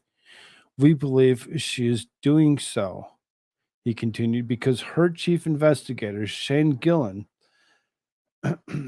was on site on May 24th at the Robb School, and this taints her entire inquiry into any possible criminal conduct by law enforcement. McLaughlin called the Mitchell to resign immediately over her lack of transparency. Local, state, and federal agencies, we're all adults and need to just lay the facts on the table. It's been 15 months since this tragedy, and I feel the families in our community deserve answers. In an interview with KSAT, McLaughlin further alleged that crucial pieces of evidence were being withheld from him and Prado. We needed body cams, they said, or they had. It was available. We wanted the original school video. He explained that when he asked her for the footage, he was told to go to YouTube and get it off YouTube. Oh, there you go. You want footage? Go to YouTube. Go to YouTube. There's plenty of people. Come look at my site. You can actually find it there too. You can find the footage. I actually went ahead and actually watched the whole thing. It really seriously very disturbing to actually believe how far things have gone in the last 15 months for them to actually go ahead and file a lawsuit against Christina Mitchell, the district attorney, saying that there's potential involvement in police that caused this to actually occur. Kind of an interesting ordeal. Obviously, there going to be more information as this comes out.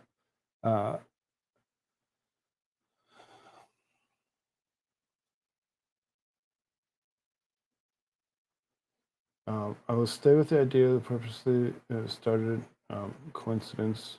Didn't Greece arrest 70? 79 to be exact. Yes.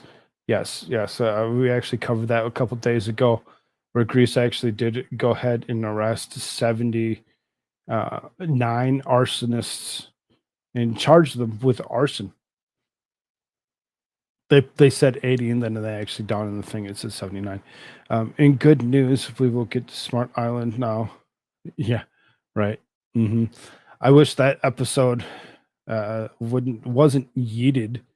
I actually did cover the smart islands in itself, or the smart cities in themselves, or whatever, as well as space lasers. You can actually find that full uh, over on Rumble, as YouTube decided to actually take it away from me because YouTube is asshole because they like to actually do stupid things like that. Lahaina will fight back. I watched their community meeting and looked really angry. I hope they listen too. There's a lot of private donors coming. Some Starlinks were donated too. Interesting. Um,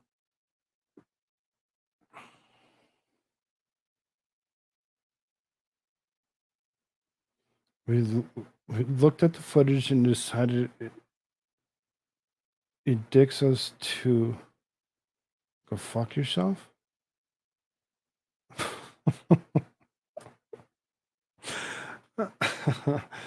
one is innocent. Yeah, one. Uh, this particular instance with this DA, obviously there's going to be a lot more information to come out of this. Again, Expo 75, stop it. You keep on throwing the same bullshit at me. You don't even know what the fuck you're even saying. Go fuck off.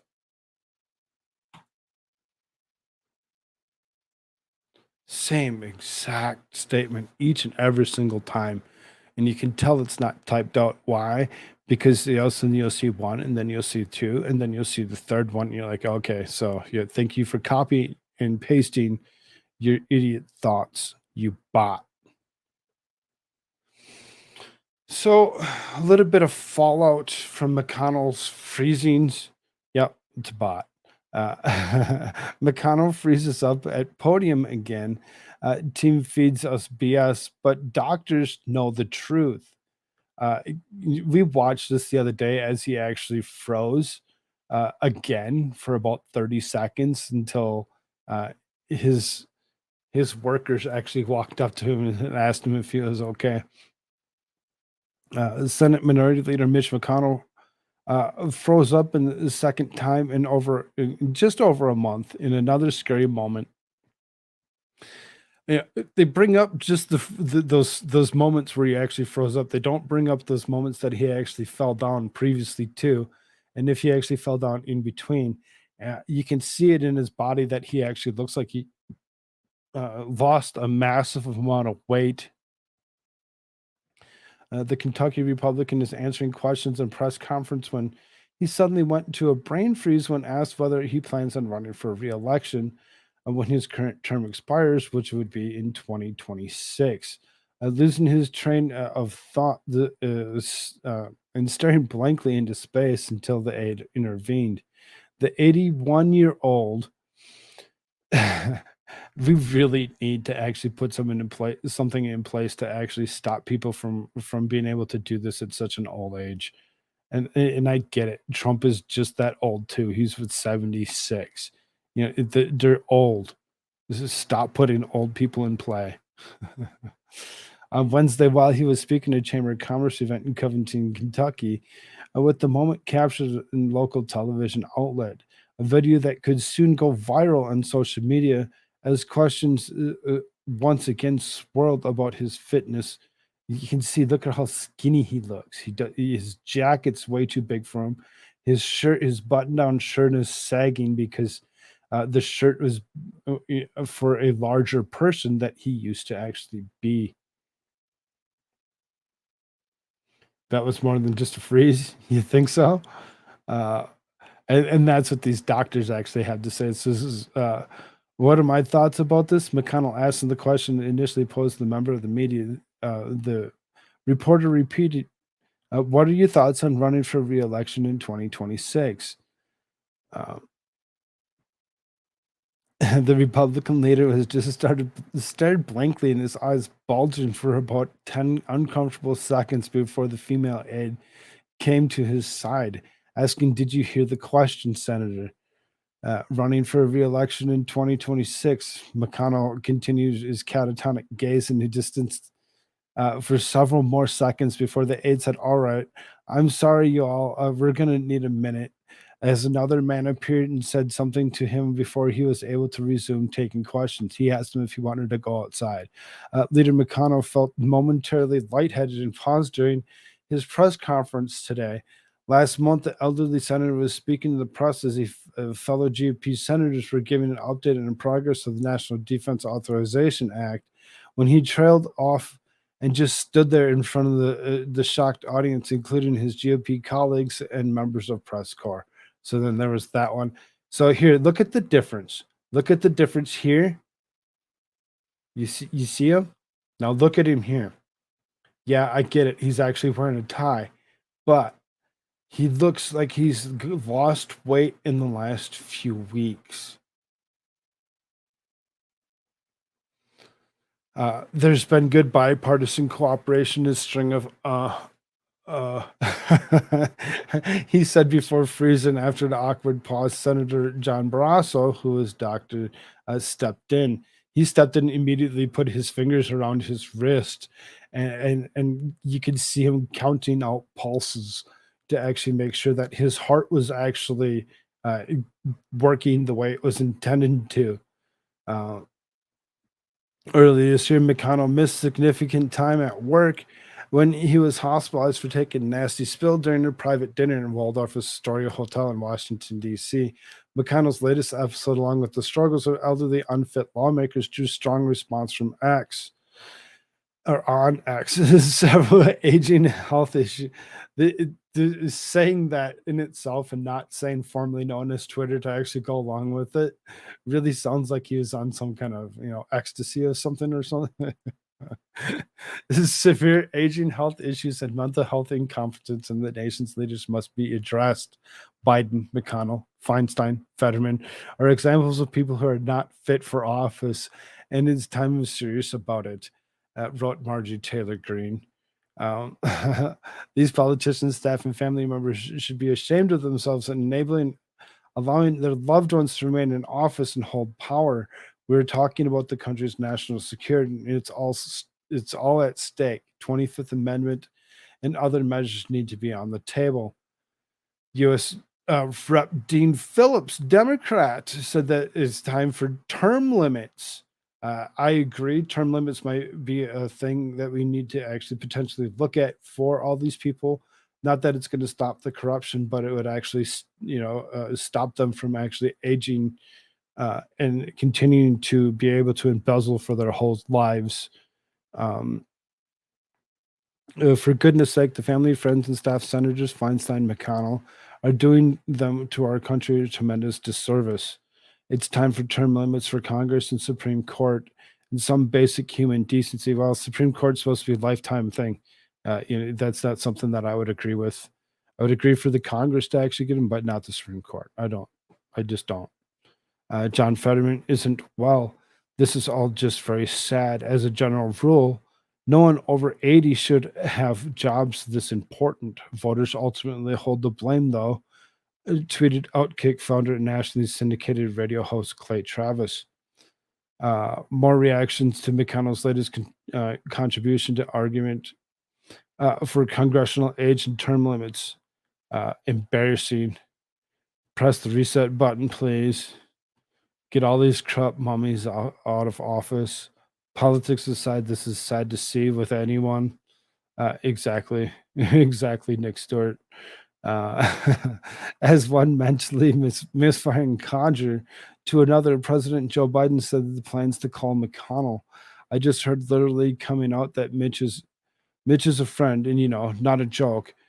He's a disagreement politically, but he's a good friend. And that's exactly what he says here before he actually turns around and looks at this codger here and says, "Are you running?" And he says, "No, sir." So I mean, this guy here of Joe Biden is just as ignorant if any. So then, two television medical experts speculated that McConnell's freeze could be a result of Parkinson's disease, which may be the reason why nobody has called 911 out of fear the senator may have been may have had a stroke. Fox News medical contributor Dr. Mark Siegel told anchor Brett Baer that best guess would be Parkinson's disease because that is the later stages can give you a freeze. So they're contributing it to Parkinson's disease for what it could potentially be of something to actually look at. So then in here again, a couple more people say Parkinson's disease.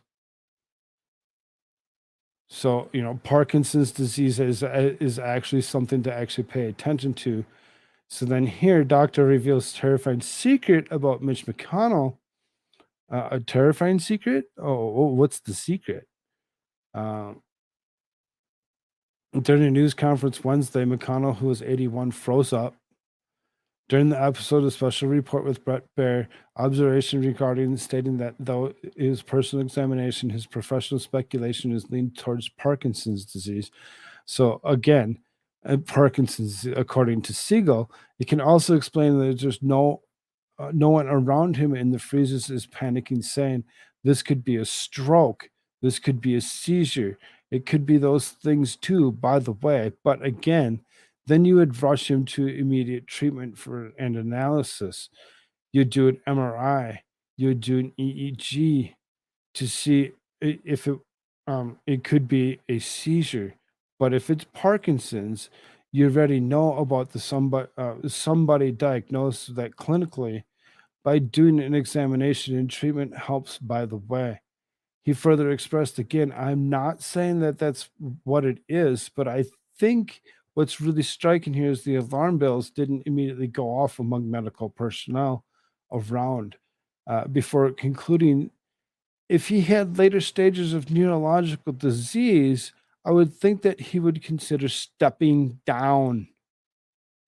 During an interview with CNN's Situation Room on with Wolf Blitzer, Gupta also discussed the potential occurrence of Parkinson's disease, and that's why I went to this article as well, is because you got another person actually standing up and saying that I believe this is what the issue is it's Parkinson's disease. Which is the reason that he doesn't get rushed away each and every single time that something actually happens. They let him go through the freeze. He turns back to being okay. The last one that he actually had, he actually come out, said he was fine. He just had a dizzy spell, which I don't understand why, if he had dizzy spells, that they wouldn't actually have taken him to get him actually checked for some kind of diagnosis.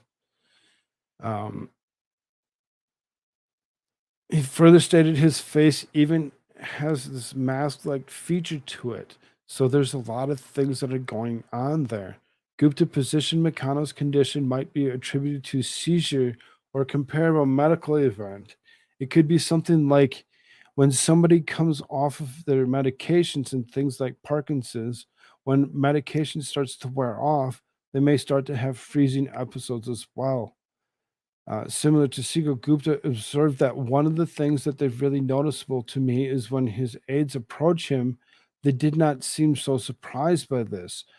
While we've seen it a couple times, you got the impression that it happens much more often. They didn't seem particularly alarmed by it.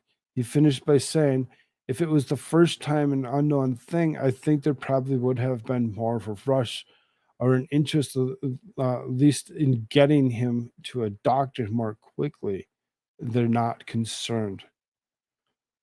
So then earlier this month, McConnell, the Senate Minority Leader, who is not receiving much love from people as he's being booed and yelled at to retire and ditch Mitch as he was talking to a community gathering in Kentucky. We actually covered that fancy farm in itself to a point. McConnell, the 81-year-old professional politician persisted despite the audience's disapproval. The 81-year-old congressman remarked, "This is my 28th farm, and I want to assure you that is not my last. And the people in the state have chosen me 7 times to do this job, and I want you to know how grateful I am." Yearly celebration is sponsored by St. Jerome, a nearby Catholic church, and takes place at Fancy Farm, a small town in the southwest of the state. It is something that, and this is the one that we actually watched.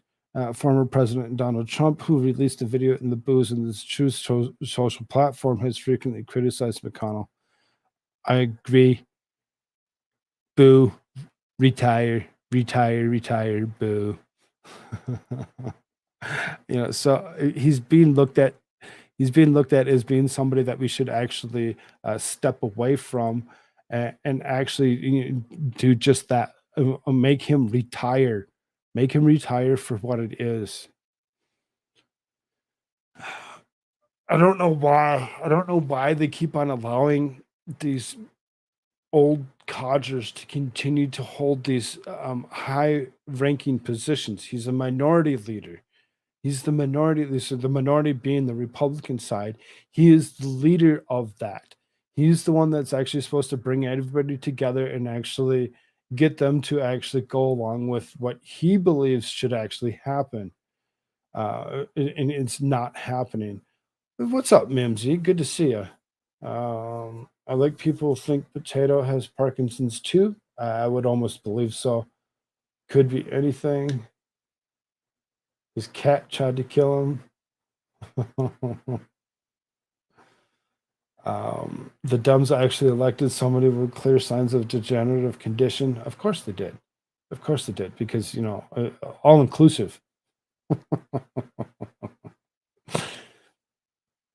Everyone hates him. Secret Service is angry at him. His dig attacking people. Feinstein, Fetterman, Biden didn't get the same scrutiny, of course. As far as Fetterman goes, he's not really that old, but still maybe needs to be removed.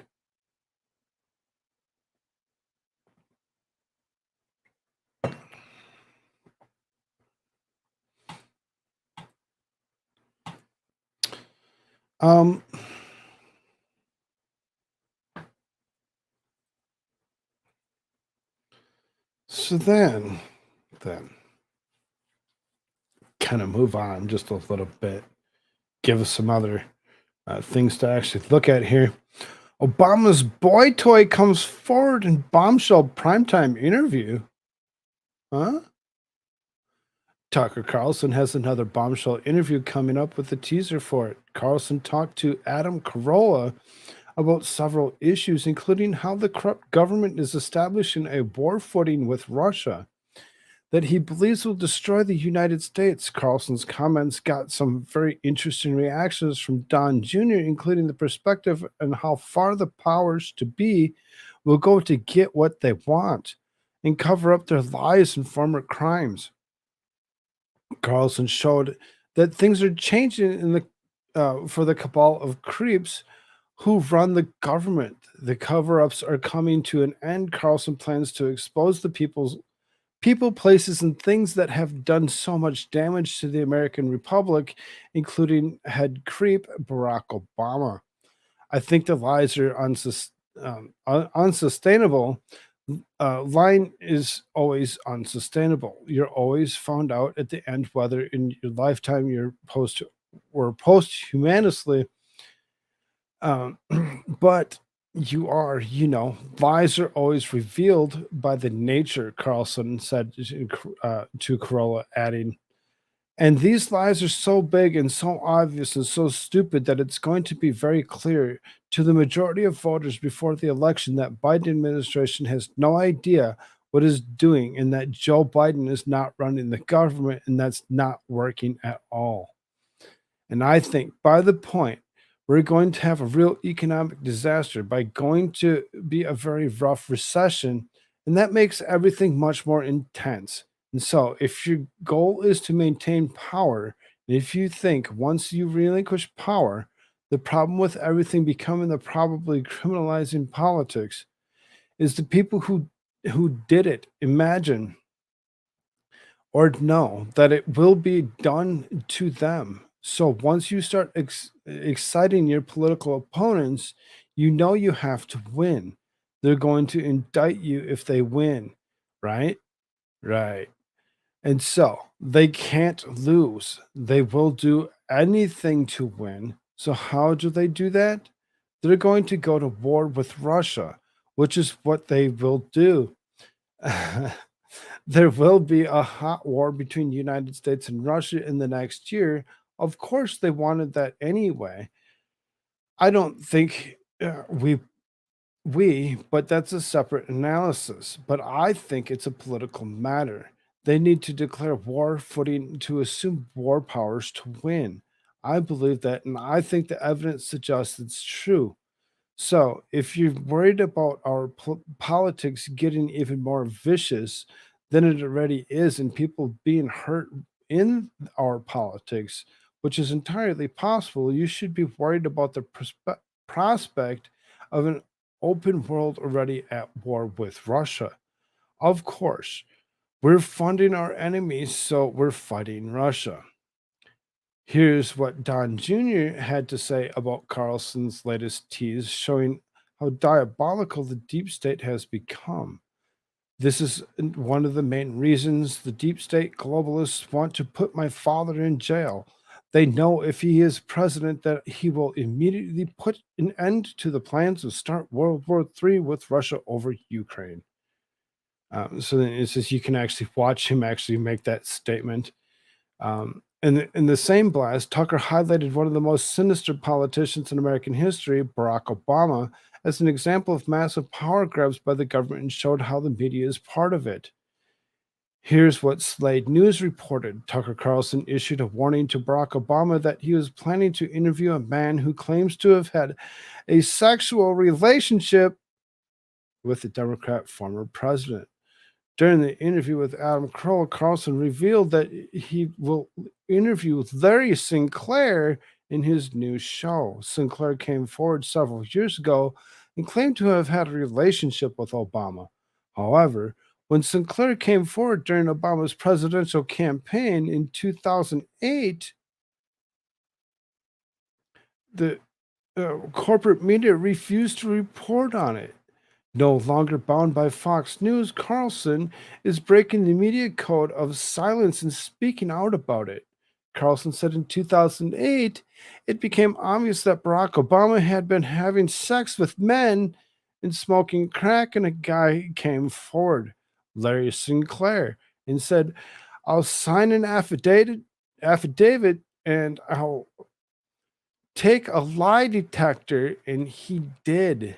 Nobody reported it because the Obama campaign said anyone who reports on this gets no access to Obama campaign. I'm going to do an interview with him and you can hear it. Oh. Carlson also spoke about the challenges Trump faces while he's trying to beat the establishment. They can't lose, Carlson said to Democrats and the corporate media allies. They will do anything to win. So how do they do that? Readers online reacted to the finding the final footage of Sinclair online and verifying Carlson's story in its blistering.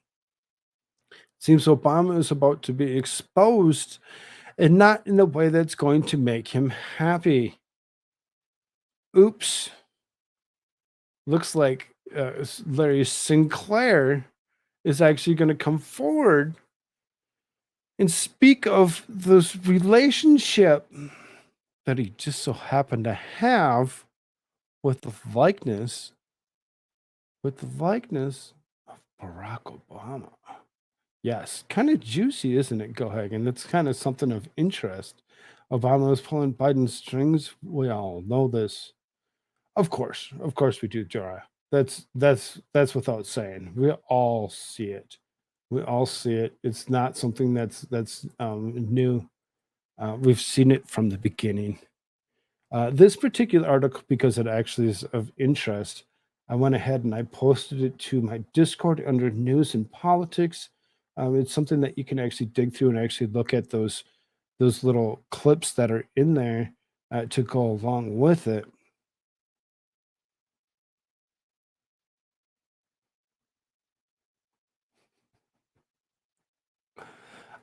Entry required. What's up? Good to see you.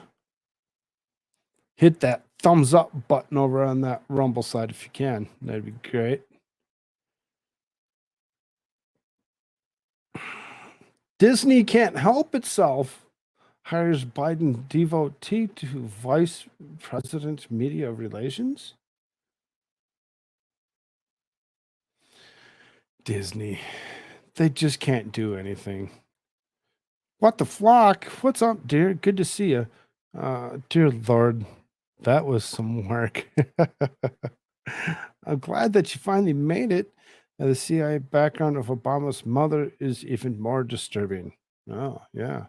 Oh, yeah. We won't talk about his half brother that actually claims that he's actually gay, that comes from India. Or, yeah, no, somewhere in Africa. My brain's not working right.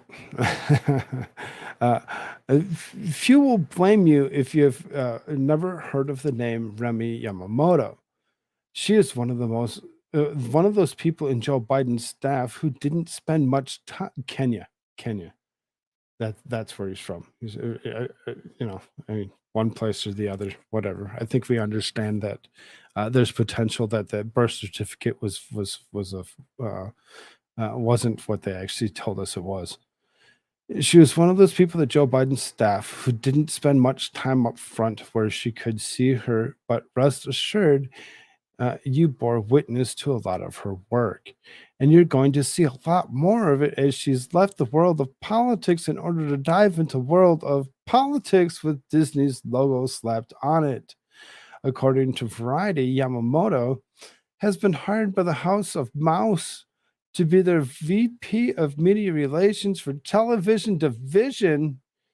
Yamamoto is a logical choice for if you're Disney, the organization that has become so politically bent over the past decade that it's become more of a propaganda outlet for leftist radicalism. When the family entertainment empire it once was, there's new VP of Media Relations has one of Biden's most senior aides haven't been around longer than even Jen Psaki, Karine Jean Pierre. According to People magazine, who did a puff piece on it last March, Yamamoto had been an integral figure in Joe Biden's campaign, the Daily White House. Yamamoto is described as unflinchingly loyal to Biden administration, but those who know her, but no, she works for Disney, where she'll be handling the crumbling television empire. When last Red State reported, Disney was in the midst of selling off quite a few of television properties, including ABC, FX, and Freeform, as well as having issues with even ESPN, because, let's not report on that. These issues come to the top of a host of other issues being experienced by the Disney Corporation, including a failing streaming service and disappointing box office numbers. Confidence in Disney's product has fallen in the public eye, and its stock prices reflect as the company has lost a whopping 56% of the market cap since March 22, 2022. Disney's politicization has cost a wide swath of audiences and bringing in a person who spent the last handful of years creating excuses and talking points of radical leftist administration only lends to the idea that Disney has no plans in reversing course, but making better excuses for the current one. But Yamamoto isn't the first Democrat hired by Disney.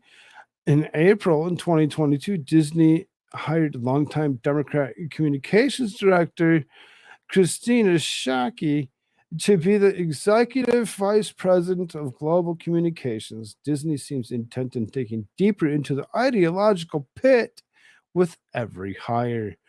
And that's what they're going to continue to do. They're going to continue to dig themselves a big, huge, massive hole of idiocy and Democrat, ideology to go along with it. It's, I mean, I wish Disney would stay doing kid stuff as opposed to actually worrying about all the other things that are going on. And the only reason that they're so enveloped in all this is because of these companies like ABC, FX, and Freeform. If they would actually just stay Disney, and actually stopped being a large conglomerate like so many others like to be, then we would actually see something of legitimacy from Disney. But Disney's going to actually continue to play the political role as they just went ahead and hired Yamamoto. The birth certificate was done to get Obama into Madras in Indonesia. There's lots of interesting things to go along with the Obama bullshit.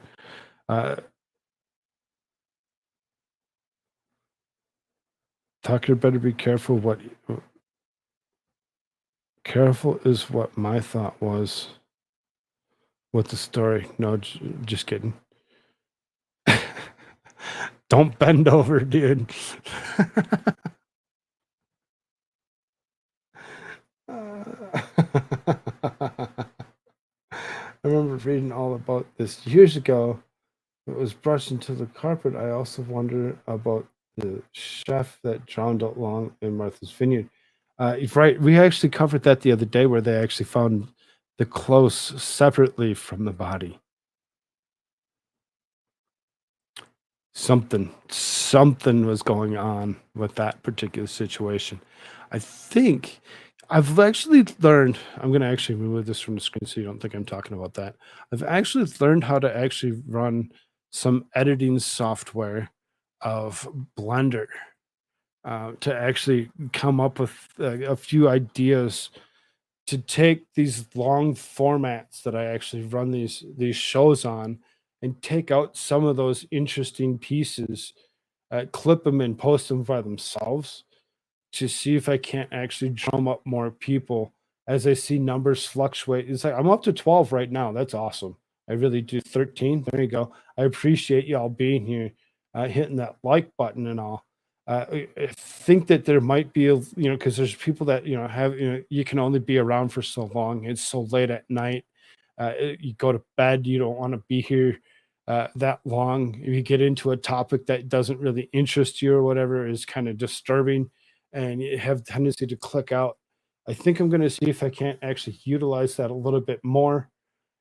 Moose Maneuver, that's the guy. That's the teacher right there. He's the one that actually taught me how to use the Blender. I appreciate him so much for everything that he's actually done for me. As far as that goes, we'll see if we can't start doing some more of that, and bringing you some shorter content of clips of these shows, to actually bring that kind of information to the forefront, because there's a lot of times where I cover multiple things, and a lot of people don't see all of them, and they're like, "Oh, did you hear about this?" I'm like, yeah, yep, yep, yesterday I heard about that and I covered it, and they're like, "Oh, okay."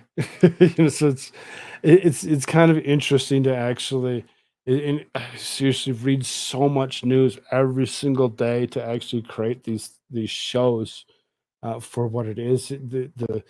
The timing is what the problem is, and so I have to actually learn how to do it a little bit better. I get used to actually doing it, and actually do it in faster increments or whatever, and actually start uploading throughout the day. Whether it's a day or two out can be fine. It should be fun to actually see. Clips would be great. Uh, I know. I can't do long format in one place. There's a lot of people that can't. They have the tendency to click in, click out. They'll be like, "Oh, he's talking about this or he's talking about that," and didn't catch what I was talking about previously or what I'm coming up with next. Uh, like this next one, it's a little disturbing. A little disturbing. This comes from Daily Fetched. It says X slaps CNN with a community note after network defends child rapist. Go figure. CNN found itself receiving the end of a community note on X after the network published a slanted report about two Ugandan men charged with aggravated homosexuality. CNN's post said two men in Uganda were facing separate charges for aggravated homosexuality, an offense punishable by death. under the country's controversial new anti-gay laws. The CNN headline provided even those information on the story, 2 Ugandan men may face death penalty after aggravated homosexuality charge. However, the moderators of X's community notes agreed CNN had left out some key information on this story. One man is accused of having a sexual relationship with a disabled man. The other of his sexual act was a 12-year-old child. Both were charged with aggravated homosexuality, defined by the same sex relations as someone who is HIV positive, a child, and an elderly person or disabled. So they got this reader's added context to it, underneath their tweet. So the tweet simply says 2 men in Uganda are facing separate charges of aggravated homosexuality, an offensive punishable by death or a country's controversial anti-gay laws. Here's the reader added context. This is the title is misleading and leaves out important details of the 2 men. The article says one man was charged with the sexual act of a child of age 12 of the same sex. The other man was charged with performed unlawful sexual intercourse with a man aged 41 with a disability. So they got slapped with the reader added context. It's good to actually see everybody finally catching reader added context as opposed to it just being one-sided. It needs to actually happen more often when it comes down to it, to actually clarify some of the points that some people like to actually push. Because if you didn't see this reader added context and you actually just seen that 2 men in Uganda were facing charges, you'd be like, oh, they're having sex with each other. Okay. It's too bad. It's too bad that they got busted doing such a thing, and it's not the truth. It's not the truth when it comes down to it. There's a lot more that was actually that went along with it. To actually add the context really changes your thought and your opinion on the particular piece to actually see how far this actually has gone. Why Derek actually has something to say was just maybe you should have mentioned one raped a disabled man and one raped child in your headline. Why did you leave that out? Why did they leave it out? They may have actually got more clicks on it if they would have actually, put it in play. Raping a 12-year-old boy is controversial. Delete your account. Yeah, it's not controversial in itself. I don't believe it's controversial. I think that person needs to get up against the wall because that's where maps belong. And it's kind of gross and disturbing to actually see how, CNN actually spun it to actually make it not sound as horrible as it really actually was. CNN obviously been caught up with multiple different cases of men being removed from jobs for their relationships with others. Thinking of a cartoon clip, I am sorry, I did not know you're trans. Do anything you want. What?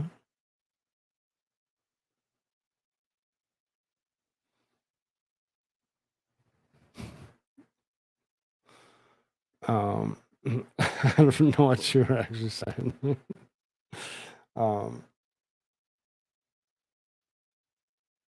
Will somebody think about the poor rapist's feelings?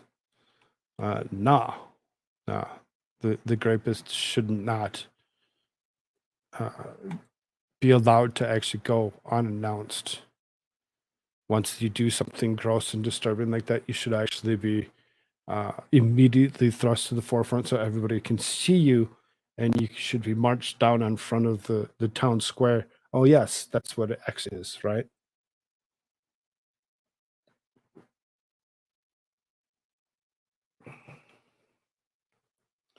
Chipper can, feet first.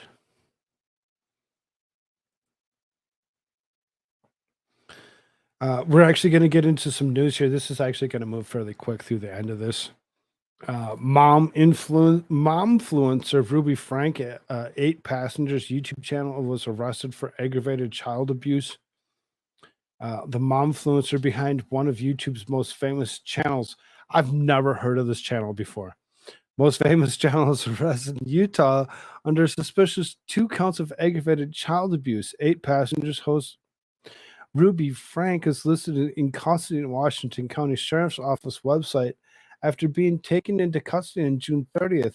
Her business partner in Connections co-founder Jody Hillebrand was also arrested that day under the same suspicions. In Utah, the definition of aggravated child abuse includes starvation, broken bones, head injuries, and hitting or shaking and suffocation. It is intentionally inflicted, a perpetrator faces up to 15 years in prison and a fine of up to $10,000. Frank's sister released a joint statement to social media following the arrest, stating justice needed to happen. And you can see plenty of different little, pictures. Momfluencer Ruby Frank was being arrested. That's what she looks like, obviously with makeup. 8 passengers. Channel host was taken in custody. Okay. And then this one says, finally. Okay. So apparently there's been people that have suspected her for actually being something of danger to her children. Anyway, for the last 3 years, we had kept quiet in the subject of her sister Ruby Frank in the sake of the children behind the public scene. We have done everything we could to try to make sure that the kids were safe. The siblings said they wouldn't feel right being about posting regular content without addressing Frank's arrest. Ruby was arrested, which needed to happen. Jody was arrested, which needed to happen. The statement continued. The kids are now safe, which is the number one priority. Frank's estranged daughter, Sherry, also posted a photo on Instagram story and police outside the mother's home and wrote, finally, she had a second story in which she said she and her family were glad Ruby was taken away. Today has been a big day. Me and my family are so glad justice is being served. We've been trying to tell the police and the CPS for years about this, and so glad they finally decided to step up. Sherry, 20, noted that the kids are safe and acknowledged that there's a long road ahead. The 8 passengers channel, which is at one point had 2.5 million subscribers, followed the lives of Ruby, her husband, Kevin Frank, and her 6 children, Sherry, Chad, Abby, Julie, Russell, and Eve.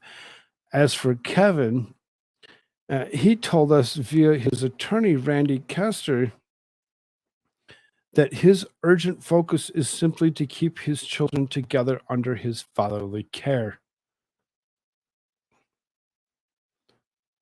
Expo 75. You really want to actually see yourself get yeeted? Stop posting ignorant posts from your clipboard. Find something better to say, you freaking bot.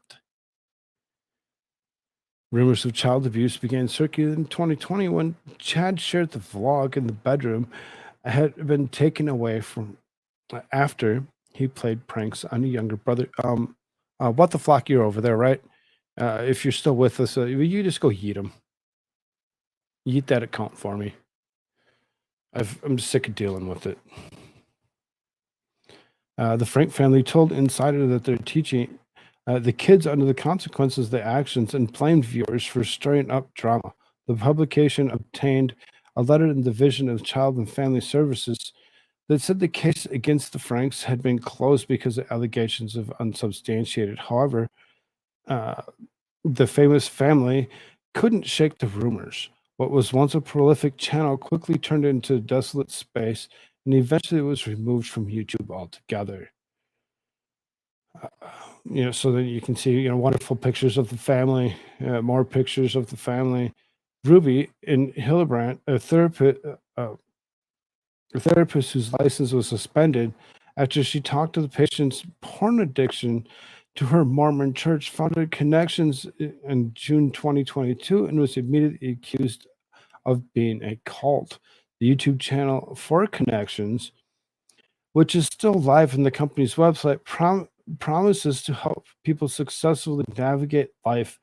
The group also says it meant to be mom's support group. but videos published by Ruby and Hildebrandt advise parents not to love their children unconditionally. In September 2022, Sherry spoke out against the extreme beliefs of connections. Please know that many of the working in this situation, I hope one day we can be whole again. Sherry wrote on Instagram at the time, please respect my privacy as I work through my own healing as well. This particular instance is kind of disturbing in itself. For them to abuse their children in multiple different ways, even putting them online, even by putting them online, is abuse in itself. Don't ever put your children, allow your children to do this kind of stuff. This is adult stuff. When it comes to actually producing content, there's no reason whatsoever why you should allow your children to do such a thing. Thank you, What the Flock. I appreciate it.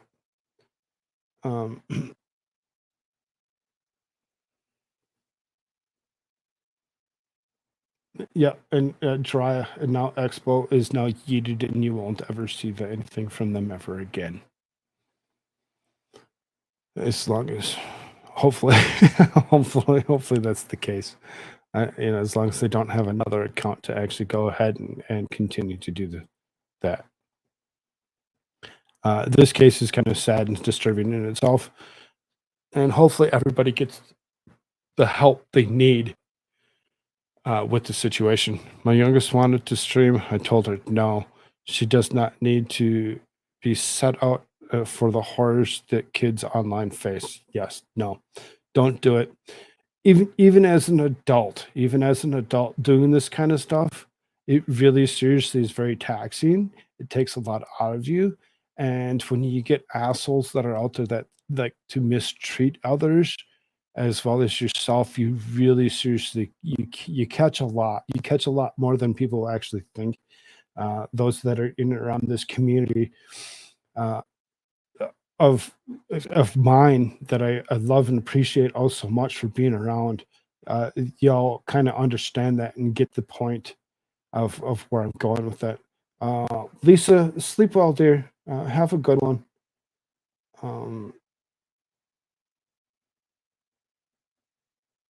Living life vicariously through your kids is not okay. No, never.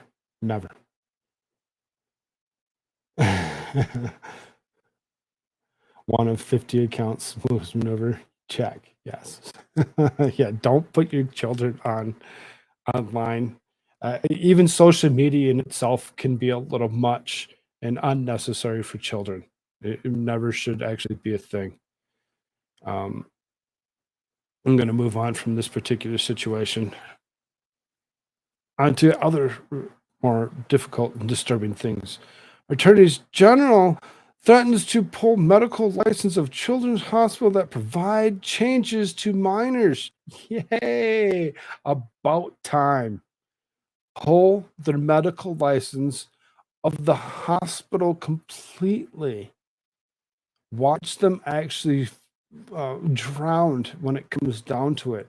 Stop allowing this disgusting display of degeneracy that it is, allowing your children to go ahead and go through changes that actually can never come back from, that take them to the point of never being able to have children or a family of their own ever. Missouri Attorney General Andrew Bailey is warning Children's Hospital of the state that their medical license will be revoked if they do not cease providing changes to children. Missouri's Republican Governor Mike Parsons signed a bill into law in June, which prohibits giving puberty blockers and cross-sex hormones to children until August 2027. However, the bill allows patients to receive these medications if a doctor prescribed them before the law took effect. The law halts transgender surgeries for minors as well. Bailey also announced an emergency regulations clarifying gender transition interventions are experimental in March. I wrote to inform you that as of 12 a.m. this morning, SAFE Act is the law of the land. Under the terms of the SAFE Act, you must immediately cease and desist performing gender transition surgeries to minors. Further, although under the SAFE Act you may continue providing puberty blockers or cross-sex hormones to patients already receiving them before August 28th, you are barred from administering such experimental treatments to any new patients. I remind you, too, of the SAFE Act's enforcement provision, any healthcare provider or entity who knowingly violates the SAFE Act is engaging in professional misconduct as a matter of law and shall have his or her license or practice revoked. Further, the SAFE Act creates an individual cause of action for victims who are harmed by individuals or entities providing treatments barred by the acts, including and prescribing more administrative in administering of puberty blockers and cross-sex hormones. Finally, somebody got something right. Take it away, disallow it from actually happening ever again. Remove the ability to actually do the surgeries, remove the ability to actually go ahead and continue to administer these drugs to anybody else. Stop being ignorant and disgusting and trying to force this on your children. It's usually the parent that is the cause of the issue.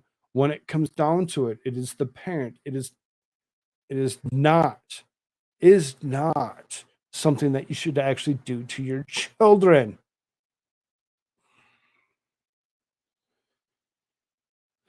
Bailey is currently investigating the Washington University Transgender Center in St. Louis Children's Hospital after whistleblower allegations revealed the clinic was rushing children into transitioning without properly screening for mental health problems.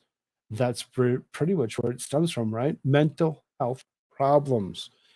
Kids have issues. Kids grow up.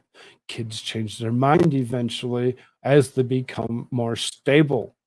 Life is hard. It's very difficult. And for them to actually finally step up to the plate is something very fun and interesting to see.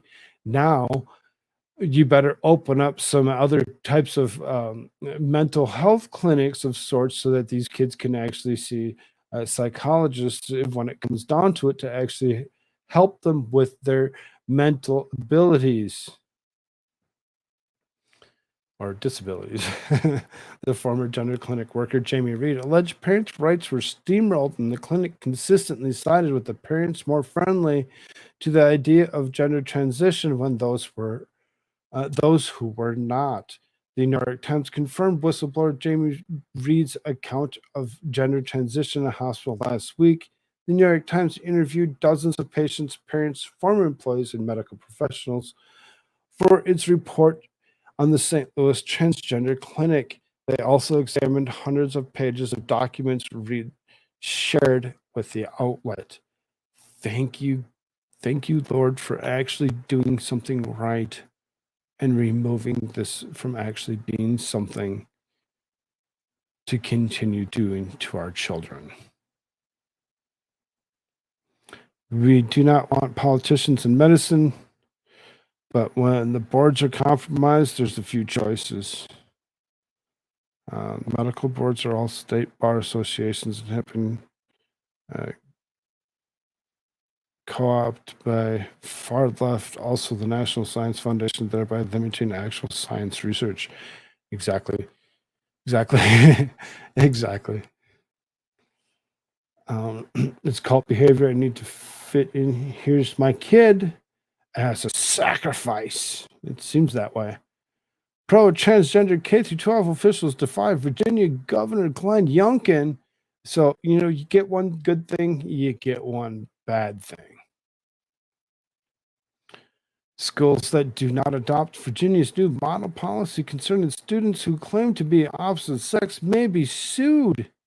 Some Virginia school divisions appear to be entering a face-off with Virginia and the parents' groups over Governor Glenn Youngkin's model policy and how to deal with the students claiming they are opposite sex. Youngkin's policy requires parents to provide written consent for their child to go by another name at school and be addressed with other pronouns. Under these policies, parents will also have to grant consent to their child and receive counseling services pertaining to gender. The policies also state that the teacher cannot be encouraged to conceal information about the student from a parent, including information regarding the student's gender. California is in it. All right, sounds good. Last week, Attorney General Jason Miyares issued an advisory opinion saying that the policies complied with the federal and state non-discrimination laws. It also states that local school divisions must adopt policies that are consistent with the state's model policies. This comes after several school divisions are refusing to adopt the state's policies. As Breitbart News reported last week, the Virginia Beach School Board voted down a resolution to adopt the new policy.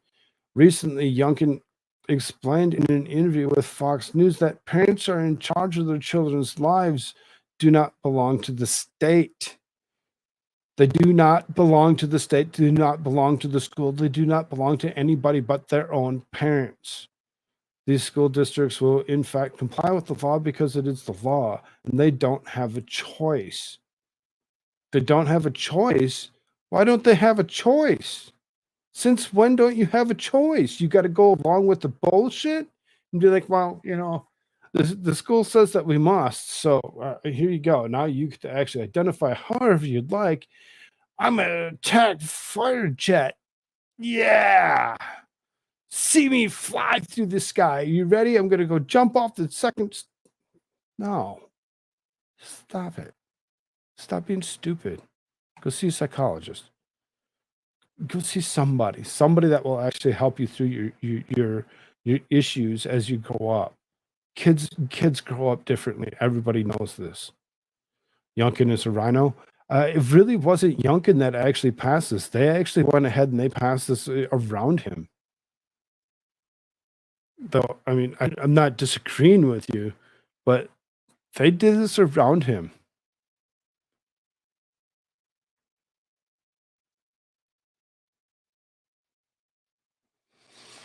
So, disturbing as it is, it's something that we need to actually pay attention to and watch as more and more issues come into play. One place figures it out and says, "Okay, you can't do this anymore." The other one says, "Well, do it or you get fined."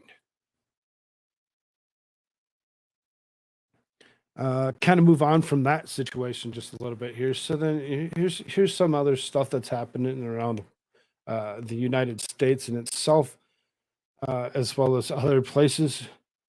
So it says extremely dangerous 5-foot murderer Danilo Cavalcante, 34, escapes Chester County Prison a week after being jailed for stabbing his girlfriend to death. Pennsylvania police have launched an urgent manhunt after the convicted murderer escaped the prison on Thursday morning, just a week after he was sentenced to life in prison for stabbing his ex-girlfriend to death. Danilo Cavalcante, 34, fled from Chester County Prison in Poughkeepsie Township in Pennsylvania at around 8:30 a.m. Police described the killer as a 5-foot tall and only 120 pounds, but warned the public to remain away from the extremely dangerous felon and call 911 if you have any information on his whereabouts. Earlier this month, the jury returned a guilty verdict in 2021 fatal stabbing. His ex-girlfriend, Deborah Brandeo, 33, after which 15 minutes of deliberation. At this time, he was wanted for murder for the home country of Brazil. The prosecutor said he silenced her after she threatened to turn him in, and she discovered his past. Cavalcante was last seen wearing a white shirt, gray shorts, and white sneakers. He was spotted walking along a side street around 3 miles from the prison following his escape. This is what this man looks like. Something that everybody should maybe kind of take into effect, because just because it's happened in Pennsylvania doesn't mean that he hasn't actually made it anything further from where he's currently at. Keep that in mind, pay attention, and watch for this very short, disturbing felon for what it is, and hopefully he can actually get brought back to the jail, and probably put more in a secure area if he was able to actually go ahead and just escape from prison that he'd only been in for a week. Officials said the cops searching all over the convicted killer of the sudden disappearance. The district attorney, Deborah Ryan, is saying that it's currently unclear how he escaped. His escape comes just a week after he was found guilty of first-degree murder on August 16th.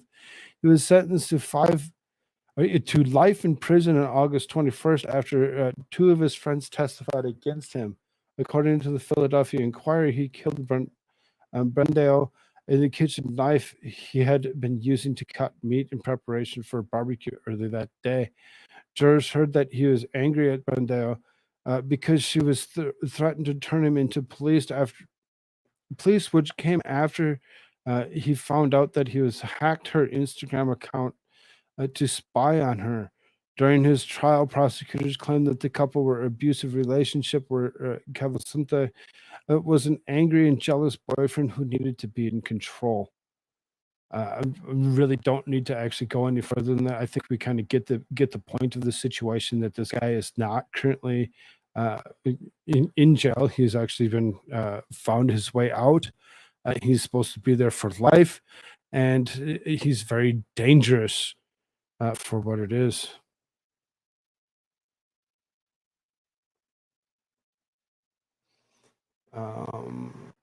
What's up, Sean D? Good to see you. Moose Arc. Moose, what are you doing? Is that a different account? Or is that you? Is that your other account? Honestly, thought Moose was a Moose maneuver. LOL. Yeah.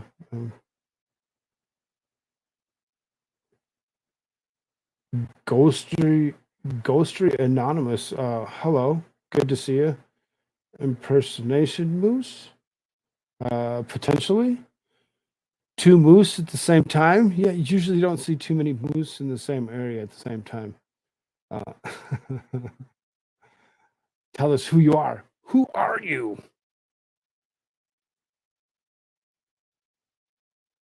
Two meese walk to the bar.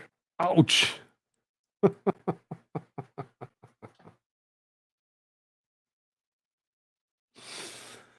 For one disturbing disturbance to a next, Virginia mom sexually abused 15-year-old twin neighbor boys. 37-year-old woman was charged with allegedly sexually abusing teenage boys who lived across the street from her family home in Chesapeake, Virginia. Ashley Watts now faces 3 counts of indecency with minor.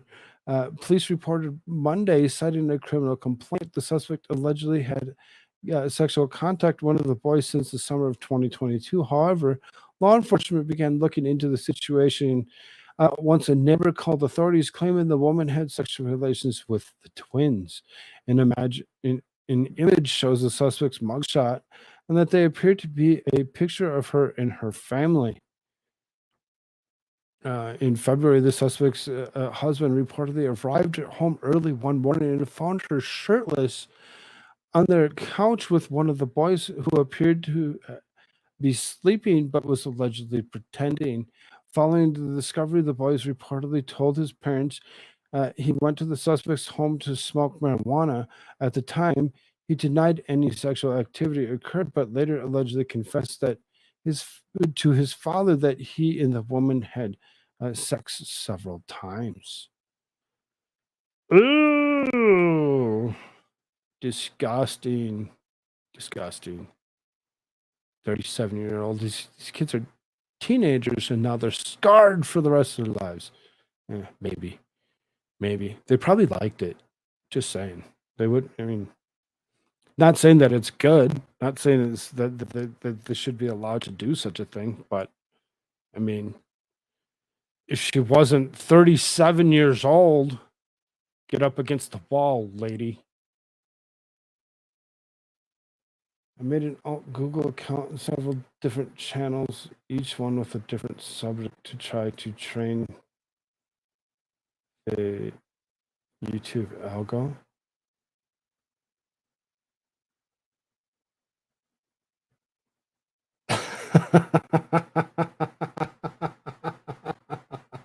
Watching Madcore suck bad at video games that suck at being video games. Ouch. He'd been talking about this game like it's supposed to be the best thing ever. Ouch.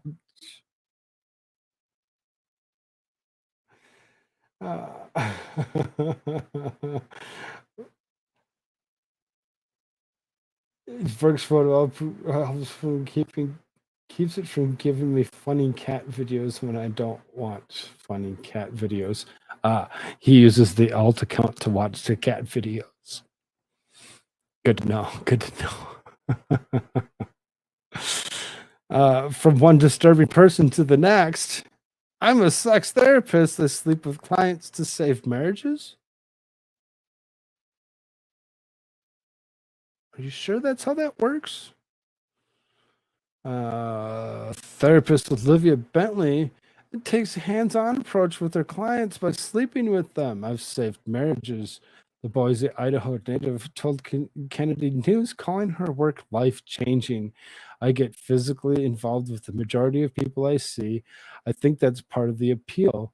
The veteran sex worker who has spent 15 years in the industry claims that women have asked her to demo sex acts with their husbands, while some wives grant their eager hubbies a hall pass to pay Bentley a visit.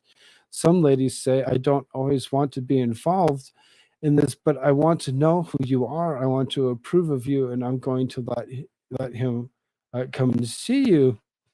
Uh-huh. Uh-huh. Said this 46-year-old intimacy educator who earned a whopping $500,000 a year for her services. Outside of the bedroom, Bentley, who sees up to 10 clients per week, supports her customers emotionally and gives them tips to maintain a healthy sex life and consequently their marriage. Look, a bunch of fakeness going on there. Despite the lack of official counseling qualifications, Bentley is a veteran sex worker for 15 years. I bet you got big numbers. People are usually nervous, so I have to do my job at making it feel very comfortable and easing them into it. I'm kind of like a guide, she said, noting that she wants the women to feel very confident and comfortable. I'm very affectionate physically and emotionally towards the wives always. If she's feeling very good when the mood is elevated and we have a really good time, and the husband is very grateful for the experience. While Bentley lacks official counseling qualifications, she has a master's degree in education and obtained much for X-rated tricks while working at Nevada's Moonlit Bunny Ranch, a legal brothel. Yep, still looks kind of fake. And yep, still looks fake. The self-proclaimed sex therapist denounced unfair women who refuse to fulfill their partner's sexual desires. I know there's a lot of sexless relationships out there. That there are a lot of unhappy men. She said, explaining that male clients will express the relationship discontent after a few years with their wives. Bentley's male clients have said their sex life goes out the door. This, she said, is when the so-called hall pass is played, adding that their needs are met elsewhere, if not by their wives. It's not an option to get married to a man and then turn around and say, oh, sorry, I'm not into sex anymore. Too bad for you. It's not fair, but I see it all the time. There's tons of that out there, and then they're not really happy. I don't shame them if they're going to go to a provider, but steamy sex lives are also fostered outside the sheets. Bentley advises her clients to keep up with the physique, which she claims can increase libido. The more athletic you are, the more sex you want to have. You feel more confident and aroused. While she recommends men practicing sit ups and shrink their big gut, which she claims restricts blood flow, she also advises that both parties stretch and do yoga regardless of who puts it in more work in the bedroom. Uh, Still looks fake. Bentley applauds her brave clients for working toward the healthier relationship. Couples who have sessions with me are the coolest in the world because they understand the importance of sexuality in the relationship as part of maintaining a healthy marriage. When you're forthcoming with your sexuality and your needs, that's a healthy thing. Ah, wonderful. Wonderful. Good to know. Good to know that there's people out there that are willing to actually help marriages by allowing them to actually have sex with their husbands. Wonderful, wonderful.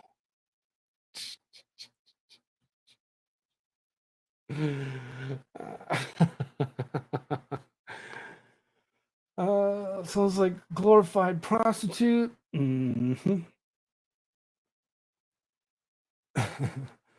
We call that hooking. Hooking doc. Okay. Cooter juices are flowing. Try to stop acting like nunnish. Would you? That didn't last long. Did you know she has an OnlyFans? Who doesn't have an OnlyFans? Stop it. She's conveniently using terms that are insurance-based provider moves $5. I'll never get back.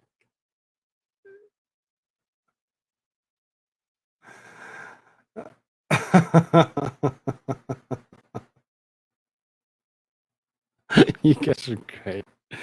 Yeah, right. Are her sessions covered with government health care? That's a great question their entry required.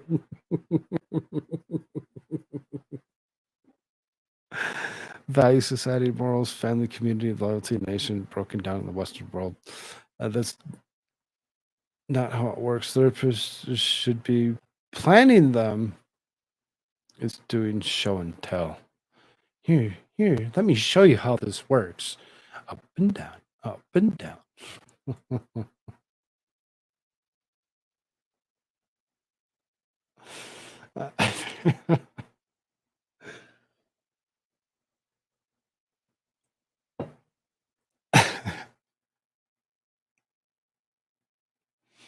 I'm gonna actually skip that one. So then she was supposed to be a transition from talking about some certain things and others. It didn't really work out the way I intended it to. It was supposed to be after this one, or after, or before before a couple of the other ones that I actually did. I used her improperly.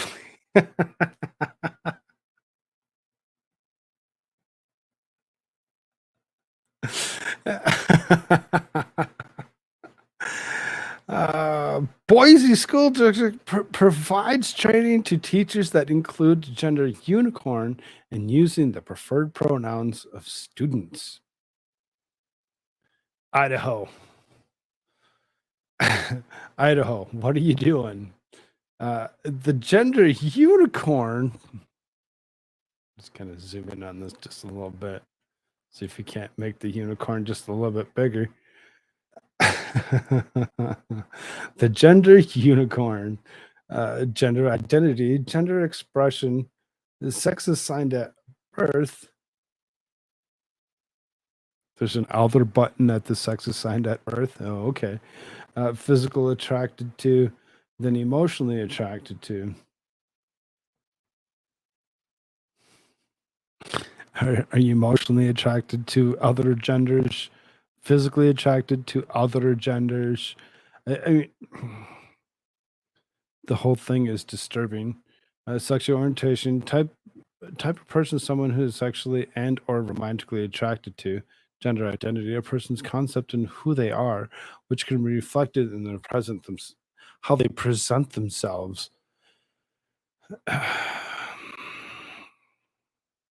Stop it. Stop it. Stop trying to force this shit on the children, because that's exactly what they're doing. Is they're actually trying to put it into the schools and actually make it a thing where you actually teach them all about all these wonderful little spectrums and whatever else that come along with being a child. It just allow them to be children. Stop trying to push this gender bullshit on them. It's not something that's absolutely necessary. Like I said, this was actually supposed to be, before we actually read that, she was supposed to be transition. And I put her in the wrong spot. So then, school board forced to remove explicit books after stopping parents from speaking.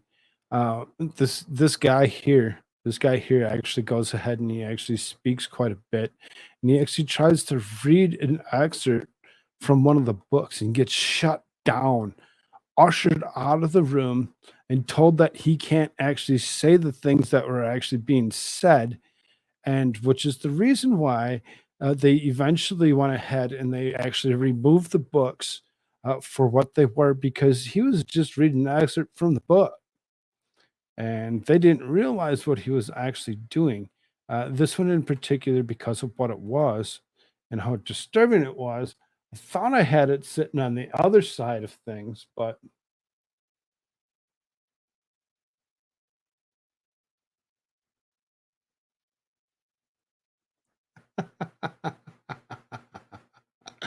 Divinity.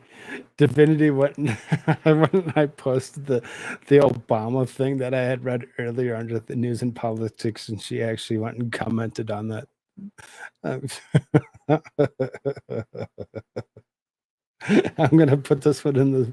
She said I should put it in the toy box brain zone. Speaking of toy box, where is toy box? I haven't seen him in a while. But I'll put that one in the same place so you can actually go listen to what this guy actually has to say and where they actually go with it to actually go ahead and remove these books from this particular library. And it's very disturbing, which is the reason why I thought I had it over on the Rumble side, because something that you just can't cover here. Thank you, McDonald's. McDonald's goes gay, gets dragged. So now everybody can actually go ahead and find a different reason to actually not eat McDonald's, other than the fact that you're eating pink slurry and it'll just bloat you and make you fat. Now they're pushing for homosexuality as well. McDonald's has embraced LGBT pride in the latest campaign, featuring international gay couple bickering over food alongside the subheading couple goals. The campaign was posted on X with the description, "If that's not love, I don't know what is," and shows two middle-aged men fighting over fries and play fighting. Social media observers noted how the commercial is similar to an old meme which parodies corporates and is shoehorning some homosexuality into their otherwise unrelated businesses. Here, I gotta actually reshare this because you can't actually see it or listen to it under that way that it was shared. Here you go. Are you kidding me? It took me to McDonald's.com. Fuck off. I want to watch the fucking commercial like I did earlier. Okay. It's this one. No, what? It's taking me to freaking McDonald's.com. How fucking dumb. They ruined it. They ruined the link.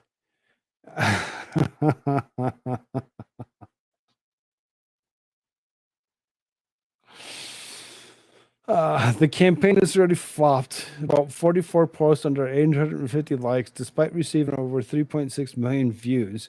Comments too were quick to criticize the post of the reading. It seems like gayness has seeped into this type of advertisement. LGBT make up about 7% of the population, but they still try to jam it everyone's face. Uh, buy at Whataburger. Uh, Another response simply read, gross. I mean, that's the way I think of what McDonald's in itself anyway. Gross. Ugh, disgusting. McDonald's is not alone in pushing LGBT agenda. Chipotle began promoting a commitment of gay pride earlier this year after launching the Pride Edit featuring rainbow-colored T-shirts and other LGBT merchandise. I don't know why it keeps on redirecting me to. Okay, let's see.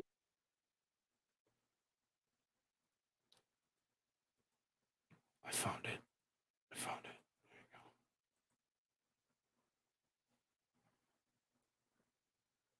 There you go. Ready? Hold your fries, everybody.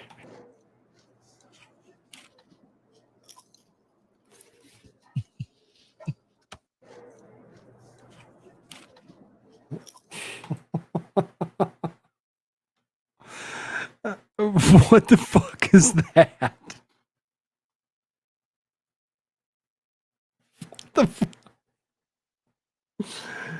weird fact: McDonald's fries have silos where they use toxic gases. People need to be 10 miles away so their potatoes don't have eyes.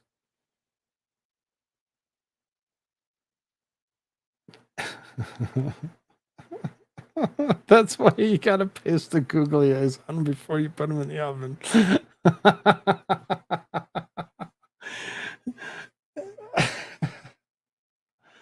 It's disgusting.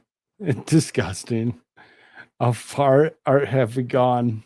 How disturbing can we be to now think that we should spread our disgusting ideologies, to more and more places. Okay, two things left. Two things left before we move over to Rumble. Rumble. Don't forget to actually, yeah, I'll throw a link at you, or one of the mods can maybe. I will throw a link at you to actually get yourself over to the Rumble side.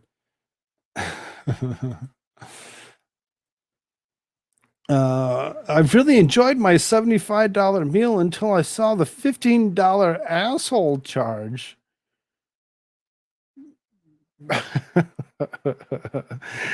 It was an as holier than thou message.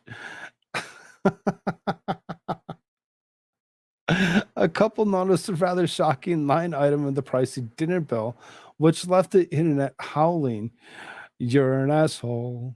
The $15 charge read, prompting a husband to post a copy of his tab on Reddit to March with the caption, "My dinner receipt had a message for me." The diners were flabbergasted when the server Katie, who tack on such a cost that night, out on the Westgate Bourbon Bar and Tap House in Beaverton, Oregon. Thankfully, the man made an important realization before offering a rebuttal. My wife and I went to the restaurant for her birthday, and we both had cocktails. I completely forgot that forgot the name of the cocktail by the time the receipt came, but its name was "You're an Asshole, Mr. Burton." You're an asshole. $15. A spirited libation of a mixture of gin, port, lime juice, honey, peach bitters, and egg white, served with a brown sugar drizzle and a couple of glasses. It definitely caught me by surprise. The post reached the Redditor for a comment. Another line on the bill says $18 fried chicken tit. It titillated the platform. Several commenters wanted him to expose the menu item. It was fried chicken breast sandwich, and with Havarti, cheese, lettuce, tomato, basil, and mustard aioli, and garlic ciabatta bun. It joins the Beaverton Chucklers as Italian meats filled someone's sloppy sister and a ham sandwich called the Walk of Shame. LOL, it's an abbreviation. The item on the menu is a chicken tit, one Reddit commenter laughed at. The Caesar salad is named into brute. I love it. It's also listed bearded clams on their menu. So this place seems to have a healthy bit of humor, a third exclaimed.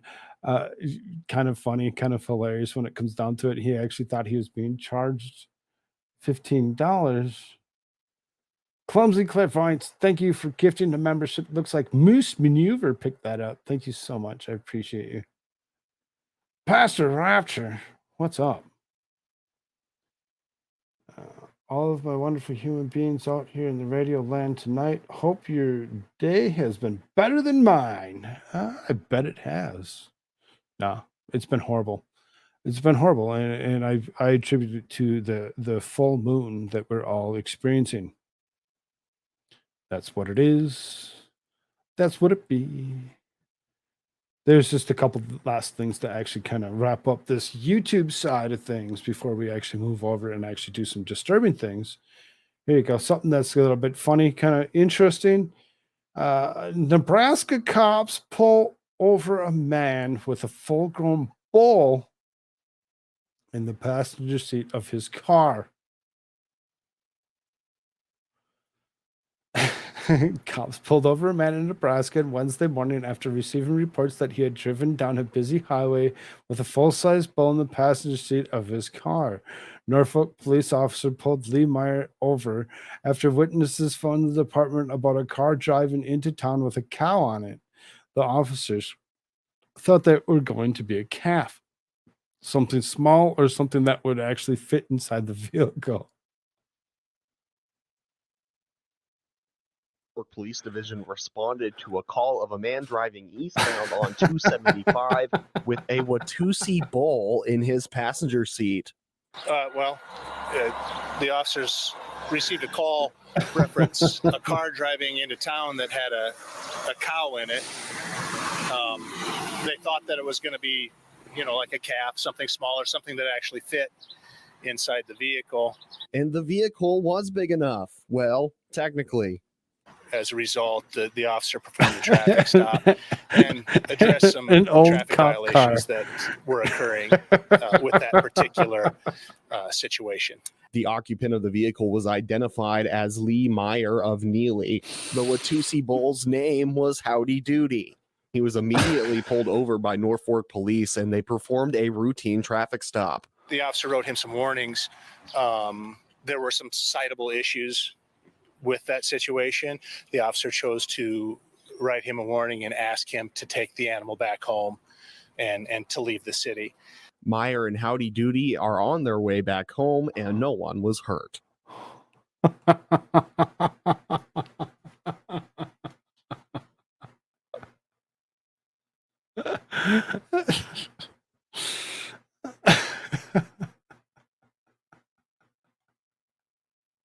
It's so fucking ridiculous. It's funny. Man of the year, absolutely. He deserves something. I don't know if it's Nobel Peace Prize, but he does deserve something. That's for sure. I agree. So, if you haven't done so already on the YouTube side, you haven't done so already, hit that like button, share this out to this place. You like to share things, and let everybody know where you like to actually go watch your content right here with me. And when it comes down to it, we're gonna actually go and we're gonna take ourselves over to the Rumble side. Now, the couple things that we're gonna cover, because we can't cover it here, YouTube demonetizes a montage of Democrats for what they deny. We're going to do that. We're going to get into some Koof talk. We're going to talk about a couple of people that are no longer with us because of those particular issues and instances. We're going to actually talk about some other issues to go around Koof, and a couple of people that get into an argument fight at the very, very end will be the rounded out. Something to give us a good laugh. Something to give us a good laugh after we're done with all that. Space lasers then? No, no space lasers. No Jewish space lasers, no regular space lasers, no space lasers of any sort. It's denying of something else. Denying of something else. You know, it's stuff that kind of politically motivated things. Just saying. Just saying, if you haven't done so already, and you haven't brought yourself over there, here is the link to actually get to the show. When you get over there, make sure you hit that like button for me. We're actually going to go ahead there right now. I love you all. Later, YouTube. So then, I do have a way of actually going over there. We're going to actually give you a commercial as it goes.